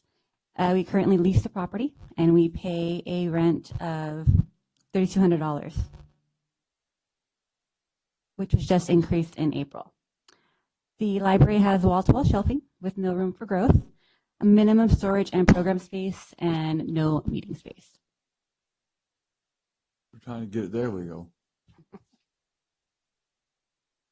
For the library to truly be functional, it needs a more open floor plan to allow for reading areas, meeting room and program space, as well as room to accommodate collection growth and storage needs. So here are a few pictures to illustrate the lack of storage space and cramped shelving. As you can see, the storage area is pretty crowded, and to the point where they are holding some of the storage in the open areas there at the library. A new Ranchos Branch Library has been a priority on the county's capital improvement plan for some time now. The proposed site for its permanent location is a 2.95 acre parcel, which is comprised of 3 lots. There are 2 existing structures on the site, specifically on lot 34. The first is a 7,000 square foot building, which would be intended for the library. And the second is a 1,175 square foot building, which would be intended for the sheriff's substation. The purchase price of the property is the appraised value of $1.6 million. And the county is currently in negotiations with Golden Valley Unified for joint use of the property. In particular, the county is discussing a purchase option for the 2 undeveloped lots, which are lots 32 and 33. The school district would plan to use that for school bus parking. The purchase price for those lots would be the appraised value, which is $621,593. And we will be returning to your board with that agreement once finalized. In addition to the purchase price, the county must also fund relocation costs for the owners and tenants on the property. There are 3 entities being displaced with the property purchase. We are utilizing Hamner, Jewell & Associates to consult with the owners and tenants and determine what those payments should be, but they are estimating that the cost would be no more than $100,000. Good morning, Board of Supervisors. The current slide shows the proposed lots. It's located 1 block off of Avenue 12 at the corner of Fernwood Drive and Berkshire Drive. The current slide also shows the exterior photos of the exterior of the buildings. Both buildings are prefab buildings. They have a structural steel frame with metal stud construction. And the exterior is composed of stucco exterior finish. The proposed project itself, it's tenant improvements. We're going to install new flooring and or carpet throughout the facility. Might install a new acoustical T-bar ceiling. new specific front reception desk for the library, new paint, interior paint, and then purchase of new office specific library equipment. Some of it is going to also be reused. And with that, we're available for questions. Any questions from the board members? Yeah. Frazier. I'm sorry, I'm questioning on everything today, but first of all, thank you for having this brought forward. I think this is a great project. A large portion of it is gonna of the 2.95 acres, which they wouldn't sell separately, but the school district has an interest in. I think that's good. There's also a possible well site as well there for the special district. Is that correct? Yes, that's correct. There was a proposal on the table to use to have a well site there. I know special districts, Public Works was working on that with the grant agency. So we do have that outlined in the purchase agreement. And there's grant funds That would come available. along with that, should that be the final site, yes. Okay, I know that was one of the #1 sites in during the Dublin well process, which ended up costing a lot more because it went outside of the district. This would be inside of the district. And that's in those 2 lots? And that's in those 2 lots, yes. So they just have to do a test well, make sure there's water there. If there is, then that would be the site. Everything comes into an alluvium. It'd be very weird to find one spot right there that didn't have it. So so this could end up bringing water as another part of it to the ranchos as well. Just a quick question, just kind of a ballpark. What would it cost to construct a new library that was 7,000 square feet? So originally we went out, we were looking at $350 a square foot that's with purchase of new land and a new construction. Currently we went out, the original estimate provided by the architect was 1.2 million. But I think in talking with Patrick and looking at the existing building, we're probably looking only at a $500,000 investment to repurpose this existing building. So just the library itself would have been around No land, no nothing. 2.6 million just to construct it. Correct. So this would have you would have land that's of value at 621,000, which would bring the overall boot down to just under $1 million for a sheriff substation and a correct. You get two buildings for that. Sounds like a pretty prudent financial decision. Supervisor Fortress. Thank you, Mr. Chairman. You mentioned that the TI costs are minimal. How much are those again, you estimate? We're projecting about $500,000.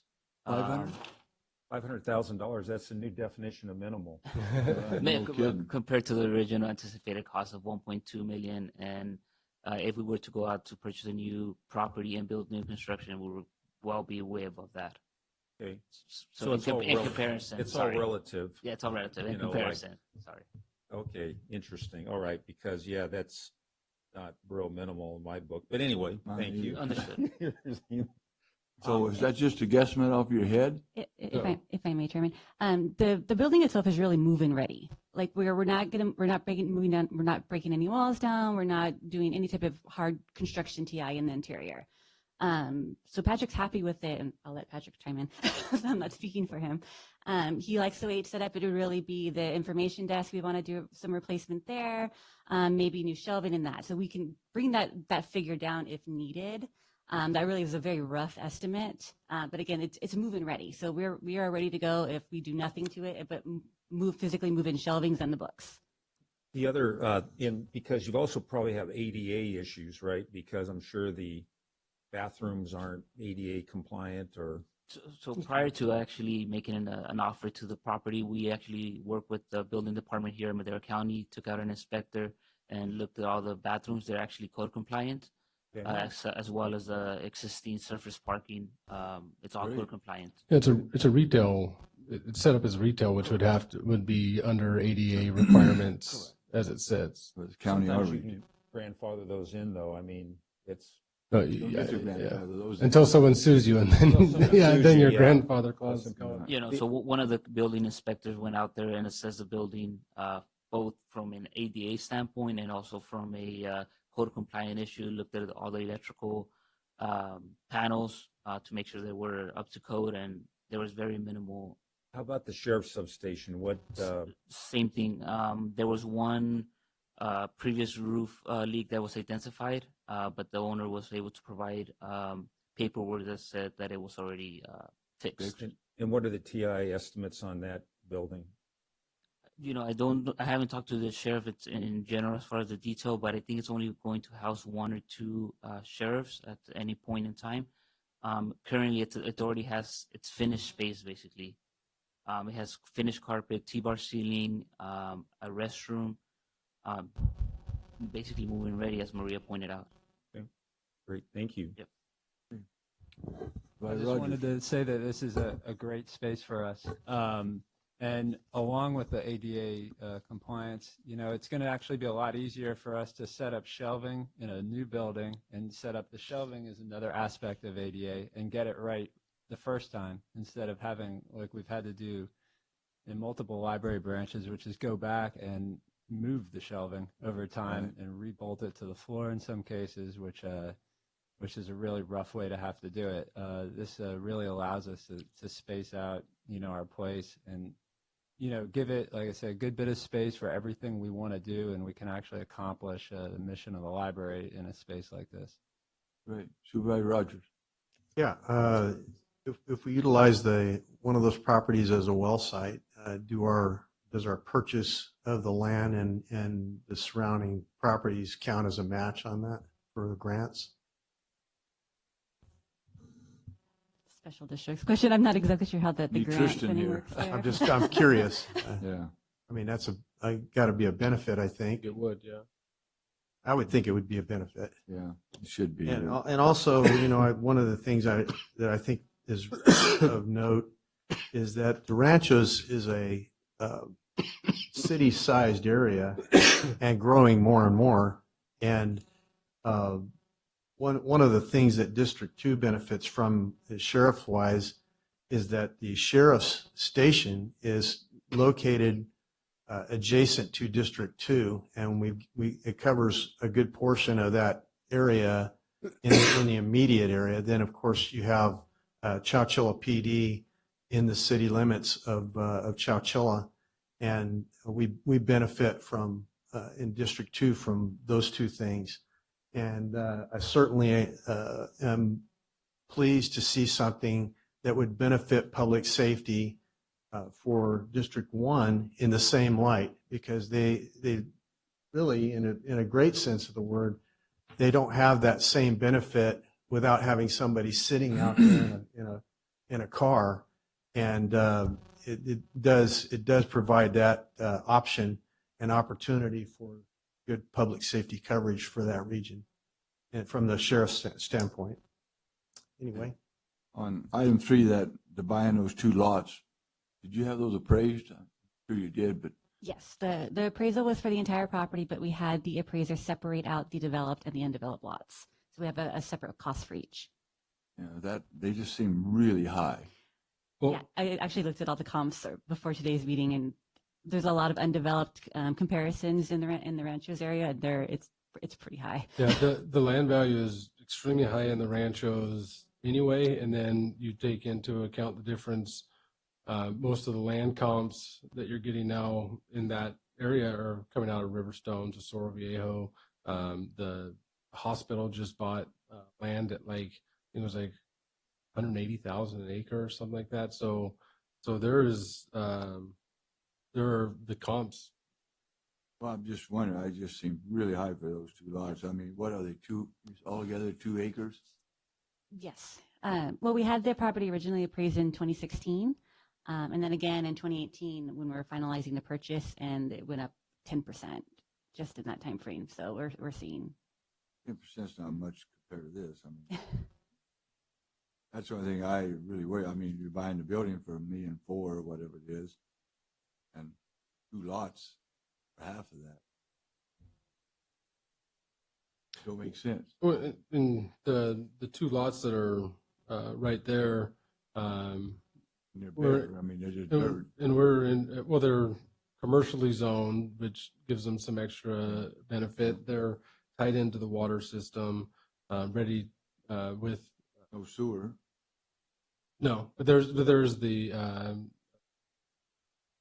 there's a septic system that serves the whole area, but the school district, they're on the other corner of that block. They just bought the building right behind them and need these to extend their bus services. So they, we already have an option to purchase at that 621 or so they can purchase it before it goes up another 10% for what they need. So I mean, they could buy it from us. that was the 623,000. That was what there was a slide up there too that showed Well, that I seen that, the but school I wasn't district sure that was was- looking to we're going to purchase it for their to expand their bus services, and we've been going through this whole process. We were talking with the school district the whole time. They were part of the negotiation deal, so They're okay with that price too then. mhm. Okay, public comment. No, Bill, you can't talk.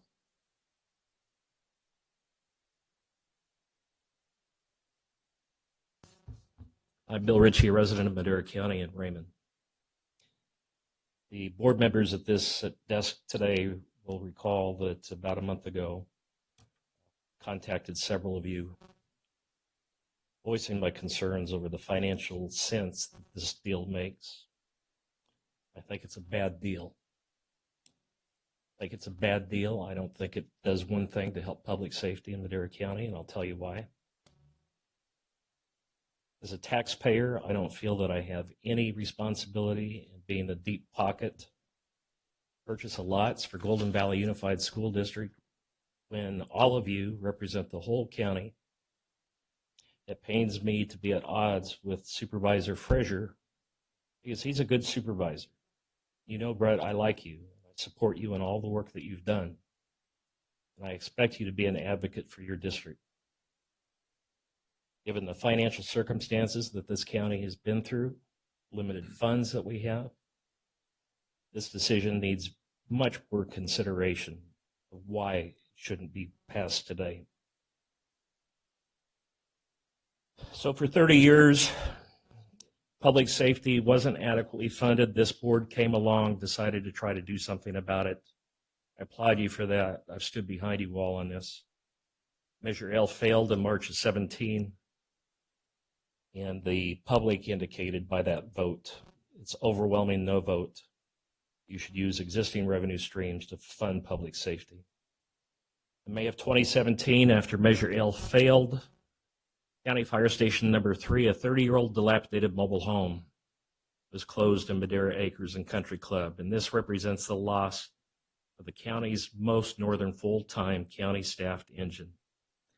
Now those residents in the Acres in District 2 must endure a prolonged response for fire, medical emergencies, and automobile accidents. Born and raised in Chowchilla, I've watched the reduction in public safety in District 2 for my whole adult life. In 1977, when the Madera County Sheriff's Substation was opened with Chowchilla Police Department, a deputy was assigned full-time to the Chowchilla beat. The deputy reported to the substation for his duty and remained in the Chowchilla area unless that they were recalled down to the Madera area for other calls. That reduction took place in the 80s. Station 2 at the police department and sheriff's substation, which had a full-time firefighter, was closed in the 80s. Station 4 in Dairyland, closed. Station 3 at Berinda, which benefited that northern part of the county, was moved to Madera Acres. And now that engine's responding up there from Madera City area, spends most of its time at Madera Fire Station number 6. This board has a responsibility to correct that deficiency in Station 3, and that's now. It's not over the next 2 or 3 years. It's not after you spend general fund monies on a library in this 1,100 square foot building that's supposedly a substation.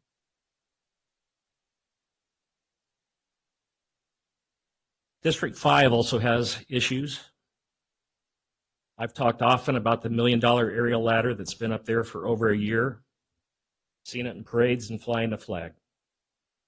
County's locked in negotiations and disagreements with Chuck Chansey about what to do about staffing it so this life-saving piece of equipment can go into service. If that gets staffed 24/7, it's going to be over $1 million a year to staff that. The casino is not going to pay it, and the county has a title on that aerial ladder.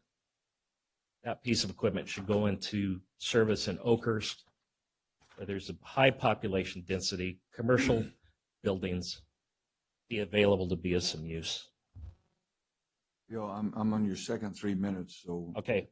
In spite of the reduction in services and public safety, now we're on a different priority. It's funding this piece of property.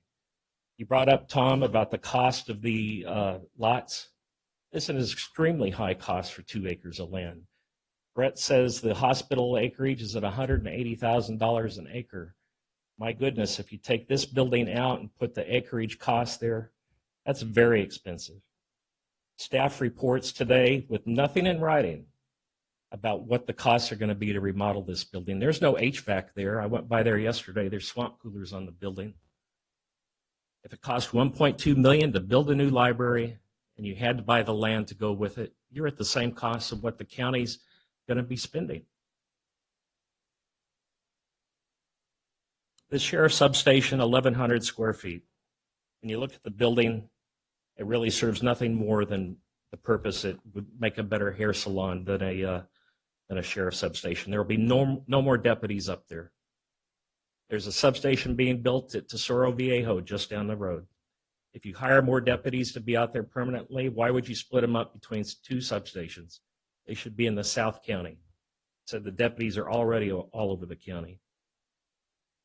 So the last comment would be that it talks in here about $130,000 relocation assistance. The way I read relocation assistance is that you owe that if you take it by eminent domain. I'm very surprised that you even mentioned in the purchase agreement that you have the right to take this by eminent domain. Is this the kind of land you would really want to take by eminent domain? I don't think so. So thank you for listening to my comments. I believe the taxpayers of Madera County deserve a more prudent use of these funds just because you have the unanticipated revenue and a windfall from your county property tax collections this year. Thank you. Thank you. Any other public comment? Supervisor Frazier. Bill, I don't like being at odds with you, but you know, in any good friendship or relationship, at some point you're not going to agree with each other. Just like when I called you in New York, I said if I didn't like you, I wouldn't even be calling you right now. You know, so and I always appreciate your passion. I find it difficult at times to hear. I mean, you some of the numbers you were throwing out were incorrect. You said that it was 1.2 million to build a facility when Jorge had said at 7,000 square feet to replicate that it was 350 per foot, which would be about 2.6 million. So it wouldn't be the same. But you know, this is not putting one priority over the other. This is a priority that we've had for a long time that we've been trying to do. And getting a sheriff substation included with the library project should be a priority for the taxpayers. And to just say, you know, just there's just a substation up in Tesoro Viejo that will serve all the ranchos. Those people have been out there paying taxes and in need of services for a long time. They have the same population as the city of Chowchilla out there. And for us to just say, okay, well, we'll just put it over there and still have an increased response time, I don't think it's fair to the people of the ranchos. They deserve to have this here. They are a large portion of the tax-paying citizenry and deserve to have services that they've not had for years and years. You know, this is, you know, you did talk about how it's not going to be fully staffed all the time, and it shouldn't be. You should have the deputies in the out in their patrol cars not just sitting in a building, but when they're coming back on a regular basis to do their paperwork, to handle some of those calls, or have a place to meet somebody where they feel safe to meet them at, then that's a benefit. That's creating more trips into the ranchos with a deputy in a vehicle. That's more times that people see the deputies in the ranchos. Creating that hub creates, even with the amount that we still have, creates the increased level of service in the ranchos. If you're by a beehive, there's going to be more bees there than all out everywhere. You'll notice more bees there. That's the most logical way I can point that. But again, this is not one over the other. If this isn't enough money to reopen Station 3, when Station 3 comes back here to this board, there's no way that I'm not going to make sure that they have whatever funding they need to get back up and running, because it's so important. We're not saying that this is more important than that. And to pit one against the other is where we have our disconnect. It's not one over the other. This one is just at a closer place to move forward right now. And we have never taken our eye off of that Station 3. I don't know if this is but that is where we're at our odds. This is not one over the other, and it never will be. And Mr. Chairman, may I respond? I'm when you're still done. talking. I'm still talking. And to put that dissension out into our community that is already divided was my biggest problem. Because it doesn't have to be one over the other. And when you start picking winners and losers, that's when we create more division. And you've always been someone that has brought people together, and that's where I was a little dismayed. You shouldn't be dismayed. You know, when we talked on the telephone, you estimated. Excuse me, the Yes, public sir. hearing's closed right now. I asked Mr. Chairman if I could speak. May I speak, I'm Mr. on the Chairman? agenda. Yeah, but I did not close the public Okay, hearing. that's fine. I asked if I could respond to Mr. Frazier. Yes, go ahead and respond. Okay, thank you. You estimated it's going to be $4 to $5 million to build a replacement fire station. I don't believe it's going to be that. For a rural fire station, you're paying too much money if you're going to pay $5 million. I believe you built the fire station in Oakhurst for a lot less money than that. You're also assuming that the people of Madera County are going to support borrowing money to pay for those replacement stations. And that's a little bit too premature. If there was something on the paper that had a plan that you could offer as an alternative to what these people are talking, and when you talk about the bad condition of libraries, library in Oakhurst isn't nothing to write home about, nor is the one in North Fork. All the communities need libraries. That's why I asked him if an EIFD can fund a library, the kind of library that you really need in that area of regional significance. Thank you. Supervisor Rogers. I was under the assumption public hearing was closed. I apologize for blurting out. No problem. Our public safety budget was elevated to 68% from 63 this last week.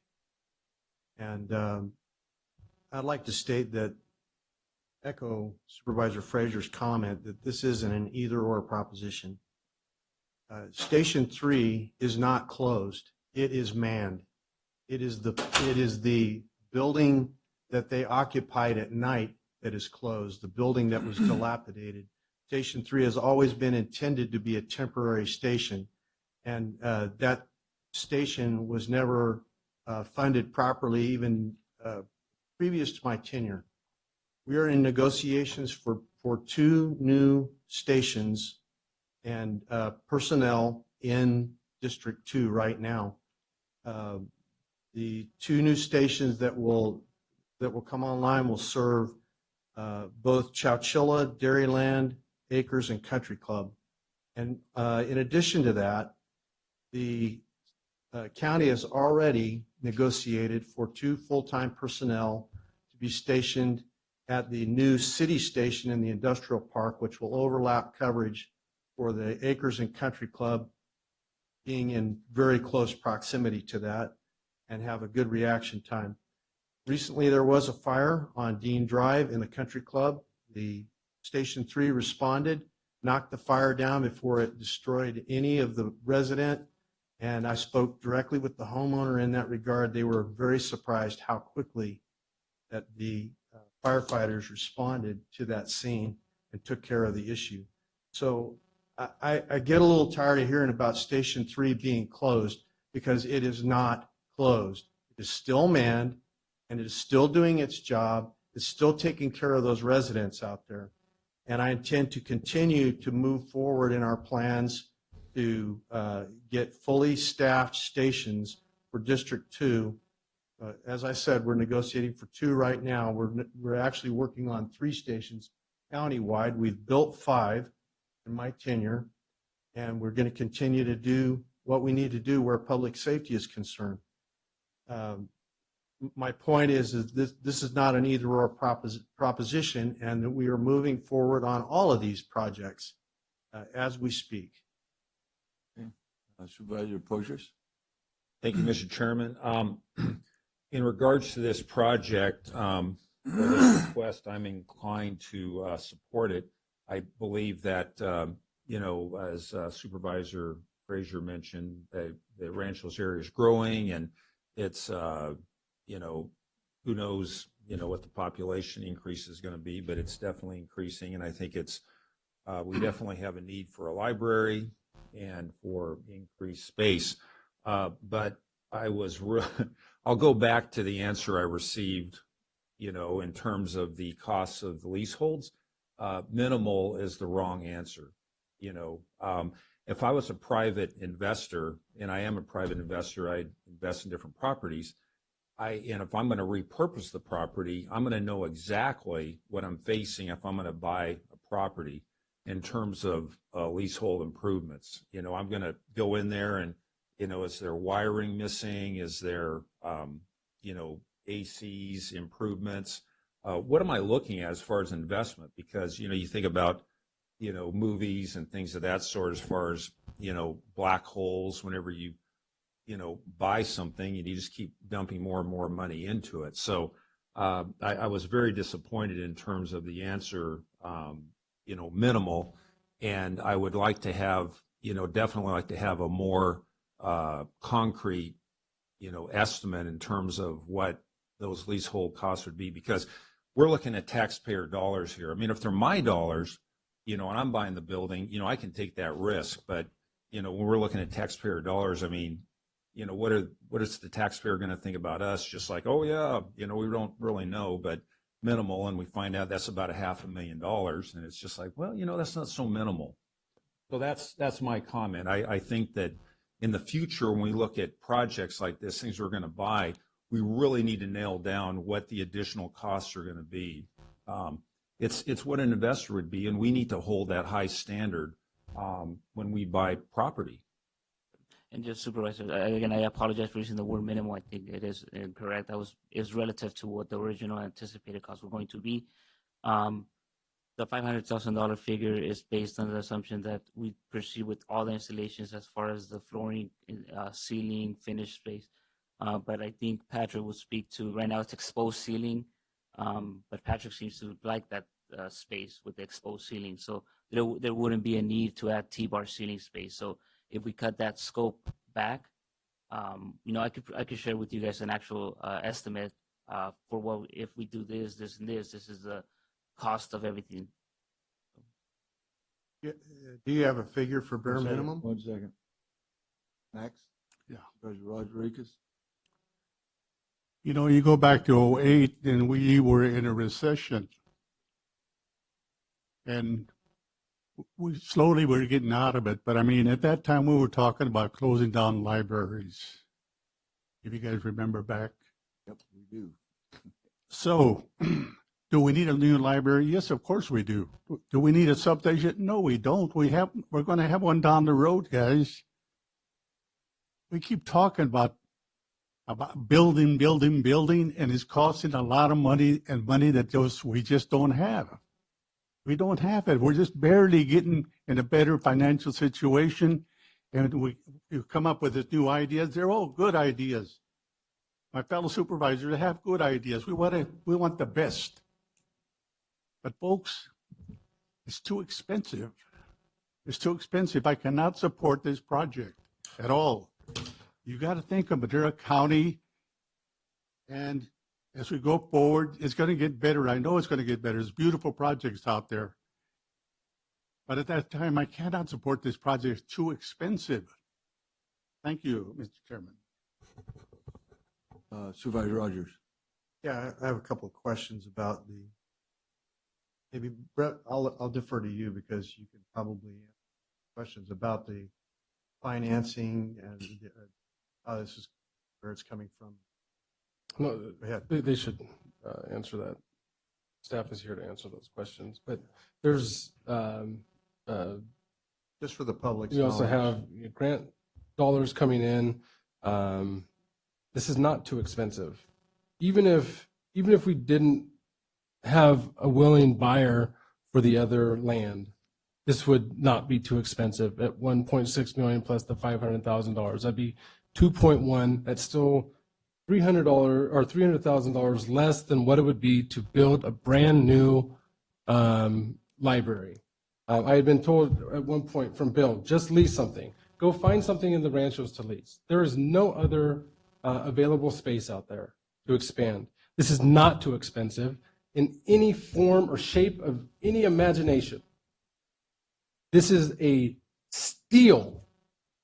And that's, I would say that if we didn't have a willing buyer for the $621,000, I would say that if we didn't have grant funds that were coming in for the well site, I would say that regardless, at this 1.6 plus the 500,000, at 2.1 million, that would be a steal for just a library. But for a library and a sheriff's substation at 2.1 million, then you back off 621,000 out of that, you could not in any year, going back 20 years, have that kind of a project for this kind of dollar amount. This is not too expensive, and to not vote for it would be criminal. Not criminal. I don't know. Upsetting. Upsetting. Hey, Joel, did you have something to say? No, I was just on Yeah, standby. go ahead and for the answer question. my question on that. Yeah, Supervisor. So, I wanted to add to the presentation that just to keep in mind that right now we're leasing a facility at about $40,000 a year. So even though I think there's a comment made that we're using general fund to purchase the property, we are using general fund for the property we're leasing right now. So if we were, it's a cost that we would be avoiding and recovered between 15 to 20 years, the cost of the land purchase for a library that would meet the current need right now. So I think I don't want us to lose sight of that part. That's part of the analysis. That's why I asked you to come up. I think it's a good point. Go ahead, keep going. Yeah. And as far as the tenant improvements, the library project is part of the impact fee program. So it is an expansion of the library. It does qualify for the impact fee program, as well as the sheriff substation would be qualified as part of the impact fee program. And there are funds available to offset those improvements. So it wouldn't be that we're coming back for $500,000 of the general fund. We would be looking at what's available through the impact fee program because the project does qualify. Thank you. Thank you. Supervisor Poitras. Anyway, my previous comments were just in the future. I'd just like to see things a little bit tighter when they're presented. But with that, there's item 6A1. I would like to make a motion to approve. I haven't through talking yet. Oh, I can't put mine up there. okay, gotcha. I tried it, and it won't work, so sorry. We had asked the company to make sure that you couldn't put your name up there. Yeah, Keep my mouth shut. Well, that's okay. I'm still going to talk. So, but anyway, I was just waiting there.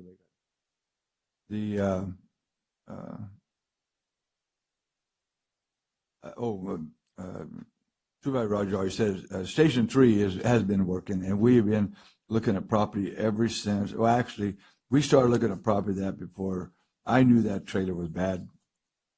second year, I think, here. I think Frank Bigelow took me out there and said, look at this thing.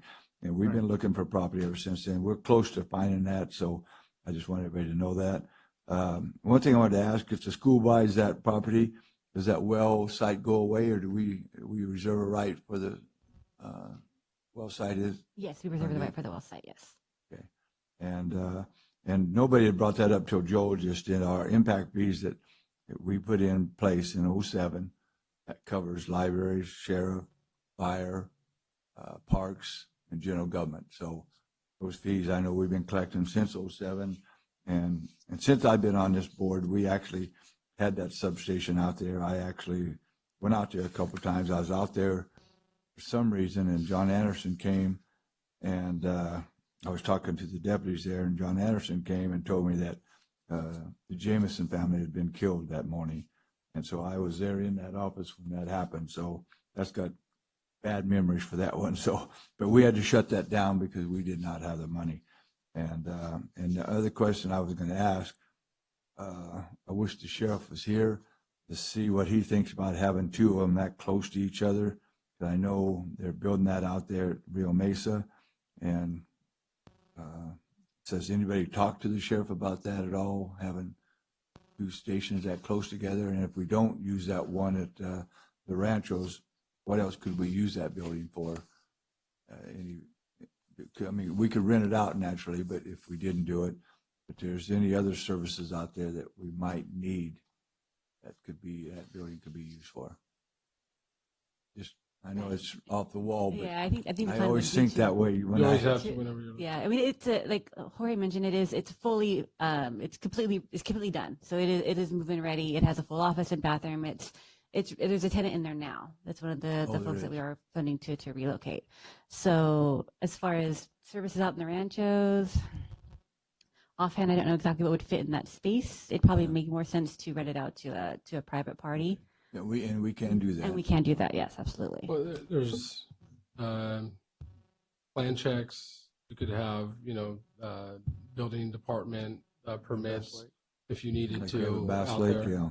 Yeah, I mean, there's Like instead satellite of people having to offices, come, especially with how many permits are coming out of that area, for them to drive 4 miles versus the 15 miles. So the school has agreed to pay us that full amount of the price of that property. We're negotiating the option now. They are aware of the appraised value we sent them, and that's the number in the working document now. Yes, so they are aware that that's the cost we're asking. Okay, and their board has approved that, or is it? In concept, we have to go forward with this. We have to own the land to be able to. I mean, yeah, but their board is on Yes, board. I've talked with. Their board is on board? I've talked with them. They're not floating down the stream, huh? Okay. Okay, I'm going to close the public hearing now. What's your pleasure? I know I interrupted Rob, but. All the wind is on my sails. Okay, I'm sorry. Just get back on board, would you? Get your life jacket on and. Okay, I'm ready.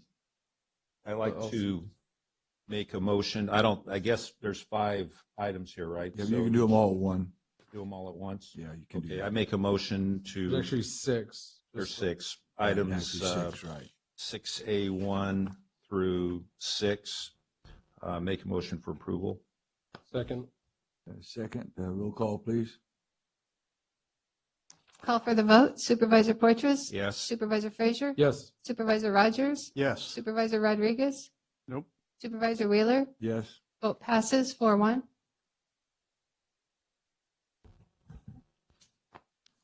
Okay, item 7, what is it? Building. 7H. 7H, County Administration Department, General Services Division, and Madera County Library. 1, discussion and consideration of approval of the transfer of appropriations number 17-127 in the amount of $60,646. Number 2, discussion and consideration of approval of receipt of unanticipated revenue number 17-127 in the amount of $35,000. Number 3, discussion and consideration of approval of receipt of unanticipated revenue number 17-128 in the amount of $95,646. Staff. Good afternoon, Chairman and members of the board, if we're in the afternoon now. first. Thanks. We're looking to propose a library improvements at the main library, a much lower cost project than the one we were just discussing. What we have is a need for improvement throughout the library, and then also a specific need in the children's area of the library. So I'll start with a quick rundown of what we're looking at currently in the children's area, and then we'll move on to kind of the broader scope of the project.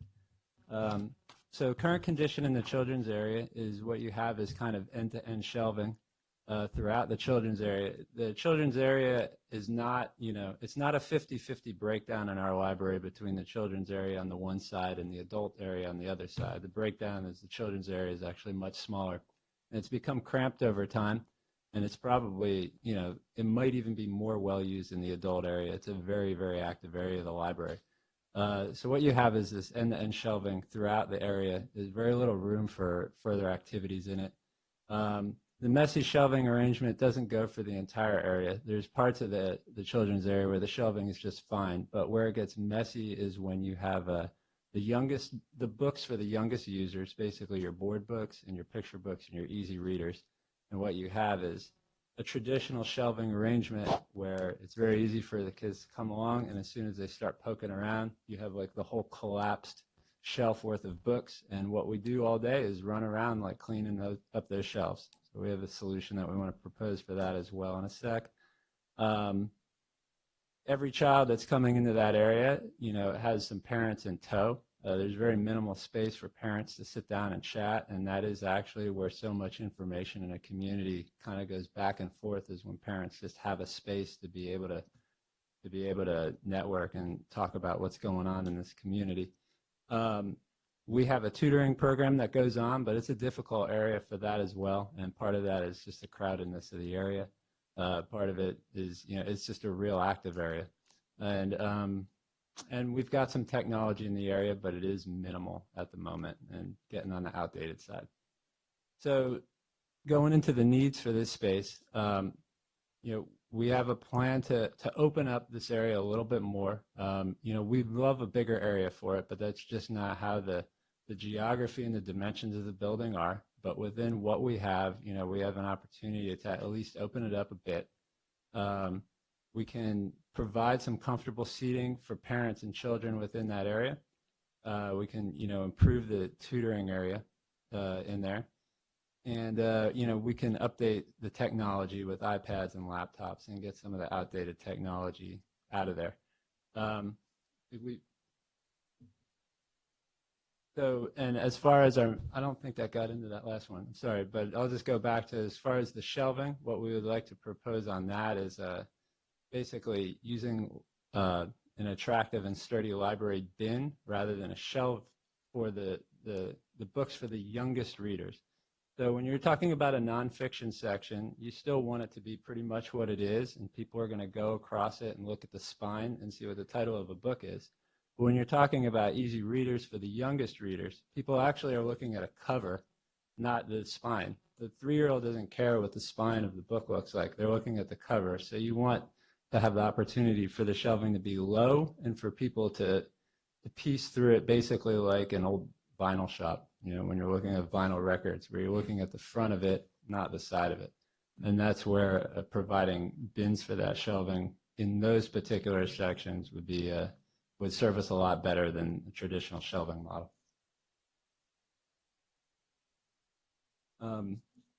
Okay, so yeah, we're just looking at a picture of the current area. So some other aspects of the project are we have an enormous bulletin board that may have outlasted its purpose at this point, and we would like to take that down. The service desk at the front, I don't know, that might be original to the building. We'd like to get a 21st century service desk at the front. At the moment, we also split our services between circulation and reference. So half of the people that come into the building come in to try to get reference help. They ask at the circulation desk. We then send them to another desk to get help. That front desk, we would like to update and have it for both points of service. We want people to come into the library and get help the first time they ask for it at the front desk and not be shuttled off to another desk further into the library. Our library it's a good sized library, but it's not so big that we really need to send someone somewhere else to get the help that they're looking for. And then some of the bottom pictures just show the shelving in the sections for the little kids. It's actually cleaned up right there, but on an average day, it can be fairly wrecked. And like I said, we spend a good bit of staff time just sitting there putting shelving back together. So in August 2017, the library was awarded a Maximizing Learning Spaces grant, which paired the library with a professional design consultant and awarded $5,000 toward movable furniture, which would be the book bins that Patrick mentioned. Following design completion, staff decided on a phased approach to project implementation. Phase 1, which is what is being proposed today, would include a revamped, more spacious kids area. We would replace that information reference desk as one point of service. We would knock down that partition wall between the information desk and the children's area. We would do new paint throughout the entire facility and new carpet throughout the entire facility. Staff is proposing that the improvements be funded with appropriations for 17-18 that we already had in the library budget that haven't been spent to date, as well as a portion of the City of Madera annual contribution to the main library operations. Future phases of the project would include upgrades to the young adult and teen area. We would plan to move the young adult books and graphic novels to a more visible area, create a more functional space, incorporate new furnishings and art, and create an overall more comfortable and inviting area for young adults. For the adult section, we would plan to reconfigure the area with new furniture and movable shelves. Also create small private group meeting areas, and Patrick is looking at grant opportunities and fundraising efforts to help with those phases. Can we figure out to not call it the adult section? You know, just Understood. So here is an overview of the new children's area and information desk. So you can see the information desk there. We've gotten rid of the wooden monstrosity. It's more of a modern rounded desk with that partition wall down. It opens up that whole area, and the new carpet as well livens up the entire area. And this is just a close-up of the proposed reference desk and the activity area, so with the additional tables and chairs for activity spaces. And that's those bins right there on the right? Yes, those are the bins that Patrick mentioned that we can purchase with that $5,000 grant. And then a close-up of the reading corner and the media area, which has the blackboard wall, which is really neat. And I think with some iPad, laptop components there in the corner. And with that, we're available for questions. Any questions, gentlemen? I just got one. What is the timeline on those three phases?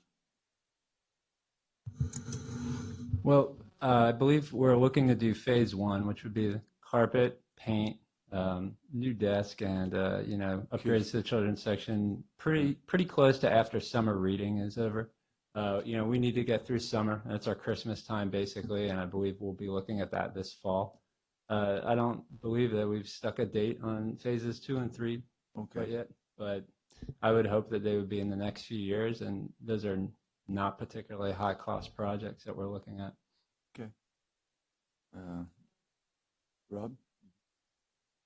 I'd just like to make a motion if that's okay. Let me open to the public first. Any public comment? None? Okay.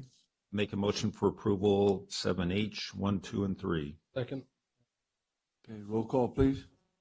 Call for the vote. Supervisor Poitras? Yes. Supervisor Frazier? Yes. Supervisor Rogers? Yes. Supervisor Rodriguez? Yes. Supervisor Wheeler? Yes. Vote passes 5-0. Any pending legislation? Seeing none. Supervisor report. Mr. Poitras. Nothing to report. Max. Dave. I attended the San Joaquin Valley Water Infrastructure Authority on Friday, and there's going to be some interesting things coming forward from that we'll discuss at a later date. Okay. Brett. For pending legislation, AB 3218 passed appropriations. That's the O&M funding for the Parkway, the River Parkway. Good night. I attended the Sierra Nevada Conservancy Board meeting in Bishop Wednesday and Thursday, right after we got done here. And Prop 68 passed, and it gave us about $55 million. And just last year alone, we got over $500,000 on the grant to work on the French fire. And I'm sure we'll have some more coming now. So, Adrian? Nothing to report. I have no report, Chairman. Rhonda? Chairman, when would you like to have our agenda review meeting? Let's see, 12:30, somewhere around 2:30, somewhere. 2:30? Okay, thank you. Okay, closed. Meeting over. Thank you, guys. And ladies and gentlemen.